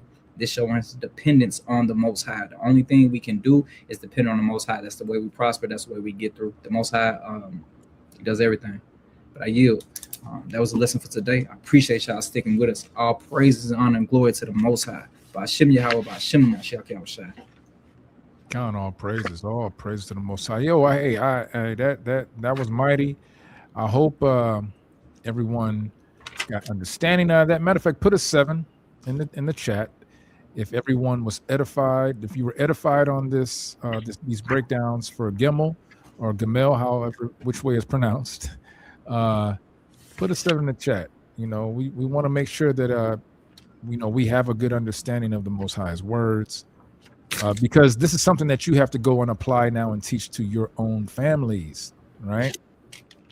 This is what the Most High God commands us to do. So once I start seeing, I think I see. All praise to the Most High. Well, hey, we've kept y'all here. Wow, this is about 3.5 hours, and for the most part, y'all stayed. I know we had some people come in and leave out, but all praise to the Most High. He moves how he has us move. Let me go ahead and give some of the names. I'm gonna give some shout outs to those that I seen come in the classroom later. I was trying to keep track. Salaka, if you did put something in the chat and I didn't see your name, but that's all good. You're still loved. We're glad you're here. Let me give a shout out to Kevin Anderson, Shalom. Shout out to our mighty soldier Gary. Shalom to the mighty officer Kadar Aharon. Also to the mighty Captain Eliel, the mighty Captain Aharon Dawad, to Roland Dews, also to Cozy the Benjamite. I want to say Tawada. I want to say Shalom to you. But before we go, I want to remind everyone, if there's any brother, I didn't say this earlier, but any brother that wants to do the work with the Anointed House of Saints, you can do so by sending us your interest through email, anointedhos@gmail.com. This would be to prospect with the Anointed House of Saints. We are currently in a prospect phase right now, but just because we are currently in one doesn't mean that you can't be a part of the next one. So please send in your requests, or I should say your interest, in the description line. Make sure you put prospect phase so that we can get information to you as to when the next prospect phase will begin. All right. Any sisters who want to do the work with the Anointed House of Saints for our sisters ministry, please also send us your interest through email, anointedhos@gmail.com. In the description, put sisters ministry. We'll get that information out to you as to what that will be implying and what that will be dealing with. because we need our sisters to build this kingdom right along with the brothers. All right. Also, let me pull this up real quick. I mentioned this earlier. Matter of fact, do we have? I'm gonna pull up the calendar real quick. I'm not sure if the calendar was changed on this. I may have to change it. I may have to change it. We do have new moon coming up, right? New moon. Be looking forward for a new moon class by one of the brothers from AHOS. That's January 18th. That'll be the 11th moon. All right, 11th new moon. All praises for that. I don't know if you can see my cursor on the screen, but right around, oh, maybe not. Maybe you can, maybe not. But it's up there at the far top right of our calendar, our feast day calendar. I believe this is the, let me look at that verse. Yeah. Okay, Khan. So that our new moon, 11th moon, will be January 18th. Be looking for information on that. That's basically tomorrow evening. Not tomorrow evening. Yes, it is tomorrow evening. Also, any brothers and sisters in the congregation, specifically, not preferably, but specifically, because we're doing our Passover a little bit different. Anointed House of Saints presents the Passover 2026. This will be taking place in Greensboro, North Carolina, at our school. Okay, the colors will be black and gold. The colors will be black and gold. You want more information? Stay tuned. Stay aware. You can also check out our website at anointedhouseofsaints.org. Please cross out the .com. That's incorrect. We apologize for that. It is anointedhouseofsaints.org. That'll be taking place on April 1st is our Passover. I know that's a little different. That'll be starting in midweek. I believe it's on a Wednesday. We'll be going from Wednesday to the Shabbat, or to the weekend, throughout the weekend. So those who are able to accompany us and be with us, start getting your things prepared now. I suggest you get things going now. I know there are some that have already reached out for tickets. We are still in the process of finishing up the itinerary, and we'll be getting that information to you as the time approaches. Enough time and early enough for you to be able to go ahead and save your seat and also get your garment or whatever the Most High puts, has you to get and to be there. All right. So that will be April 1st, the first time we'll be having our Passover at our school in Greensboro, North Carolina. All right. So all praises for that. All praises for that. All right. Let's see. Hey, I enjoyed this lesson, y'all. You know what I'm saying? Hey, give all praise to the Most High that he's put the spirit on Brother Keziah to look at Psalms 119, right? To give it a breakdown, to be able to go through these scriptures and give the understanding, the sense. All praises to the Most High for that. Hey, let's understand that Anointed House of Saints, we try to come out with lessons on a weekly basis.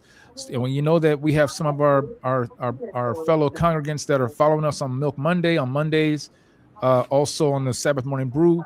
But throughout the week, we're going to be adding more. We have a new class coming up. It's in the midst. It's coming up. I'll even give you the day, right? I'll give you the day. A little hint. It's coming up. Our Wednesday classes, Wednesday nights will be opening back up. I'll just say it that way. If any of you guys remember, we used to have Wild Out Wednesday with Captain Yahawada, but it's coming back. It's going to be a new brand, same power, same influence, same, edification, but it's going to be a new class that'll be coming shortly, beginning this season in the spring that we're in, right, or going into the spring, right? We're going to be having a new, and I'm going to say this, it's going to be edifying, right? It's going to be for the families of Israel, right? For our household, right? For us to establish order in our homes, right? To understand who we are and what we need to do. All right. So be looking forward to that. That will be on Wednesdays. As a matter of fact, I believe those classes are going to start a little bit earlier than some of our other, like our Milk Monday starts at 9. This class will probably start somewhere between 6:30 and 7:30 or 8. So hopefully that will give people the ability to be able to still be able to participate throughout the whole class. All right. Also, just remember we have our Friday night. We still have our Thursday night Torah portion. That usually comes out of North Carolina. The one that usually heads that up is Captain Jonathan. Came out with the class, I believe, last week. So Thursdays, we still have our classes. Then also Friday for our soldiers and officers, we have our Friday night focus. And those Friday night focus classes kind of come sparingly. It's not every week, but we just wanted to let you know that it's still there. We still have these classes available, and they come out as the Most High puts them out for us, sends them out for us. And then we're right back around to Sabbath Morning Brew. All right. What else do we have? All right, I don't think anybody else came in to say anything, but so what we're going to do is we're going to go ahead and let you enjoy the rest of your day with your family, rest of the Sabbath day with your family. Want to thank everyone for being here. I'm going to go ahead and say it first. I'm Officer Knock.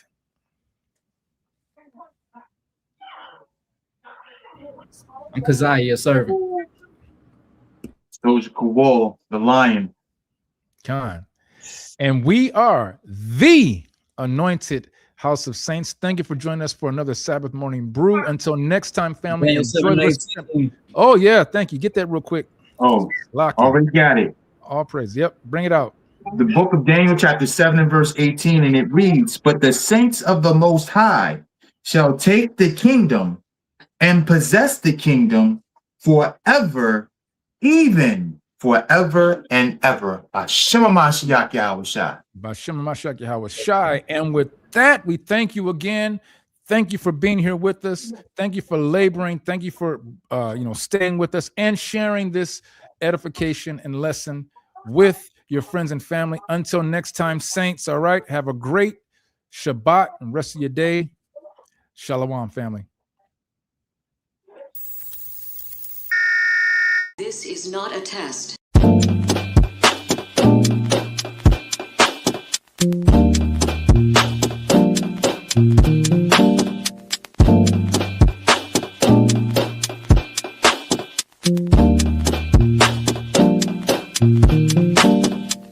Black skin, black sauce, black Jesus, black music, black skin, black sauce, black Jesus, black music, black skin, black sauce, black Jesus, black music, black skin, black sauce, black Jesus, black music, black music, black music, black music, black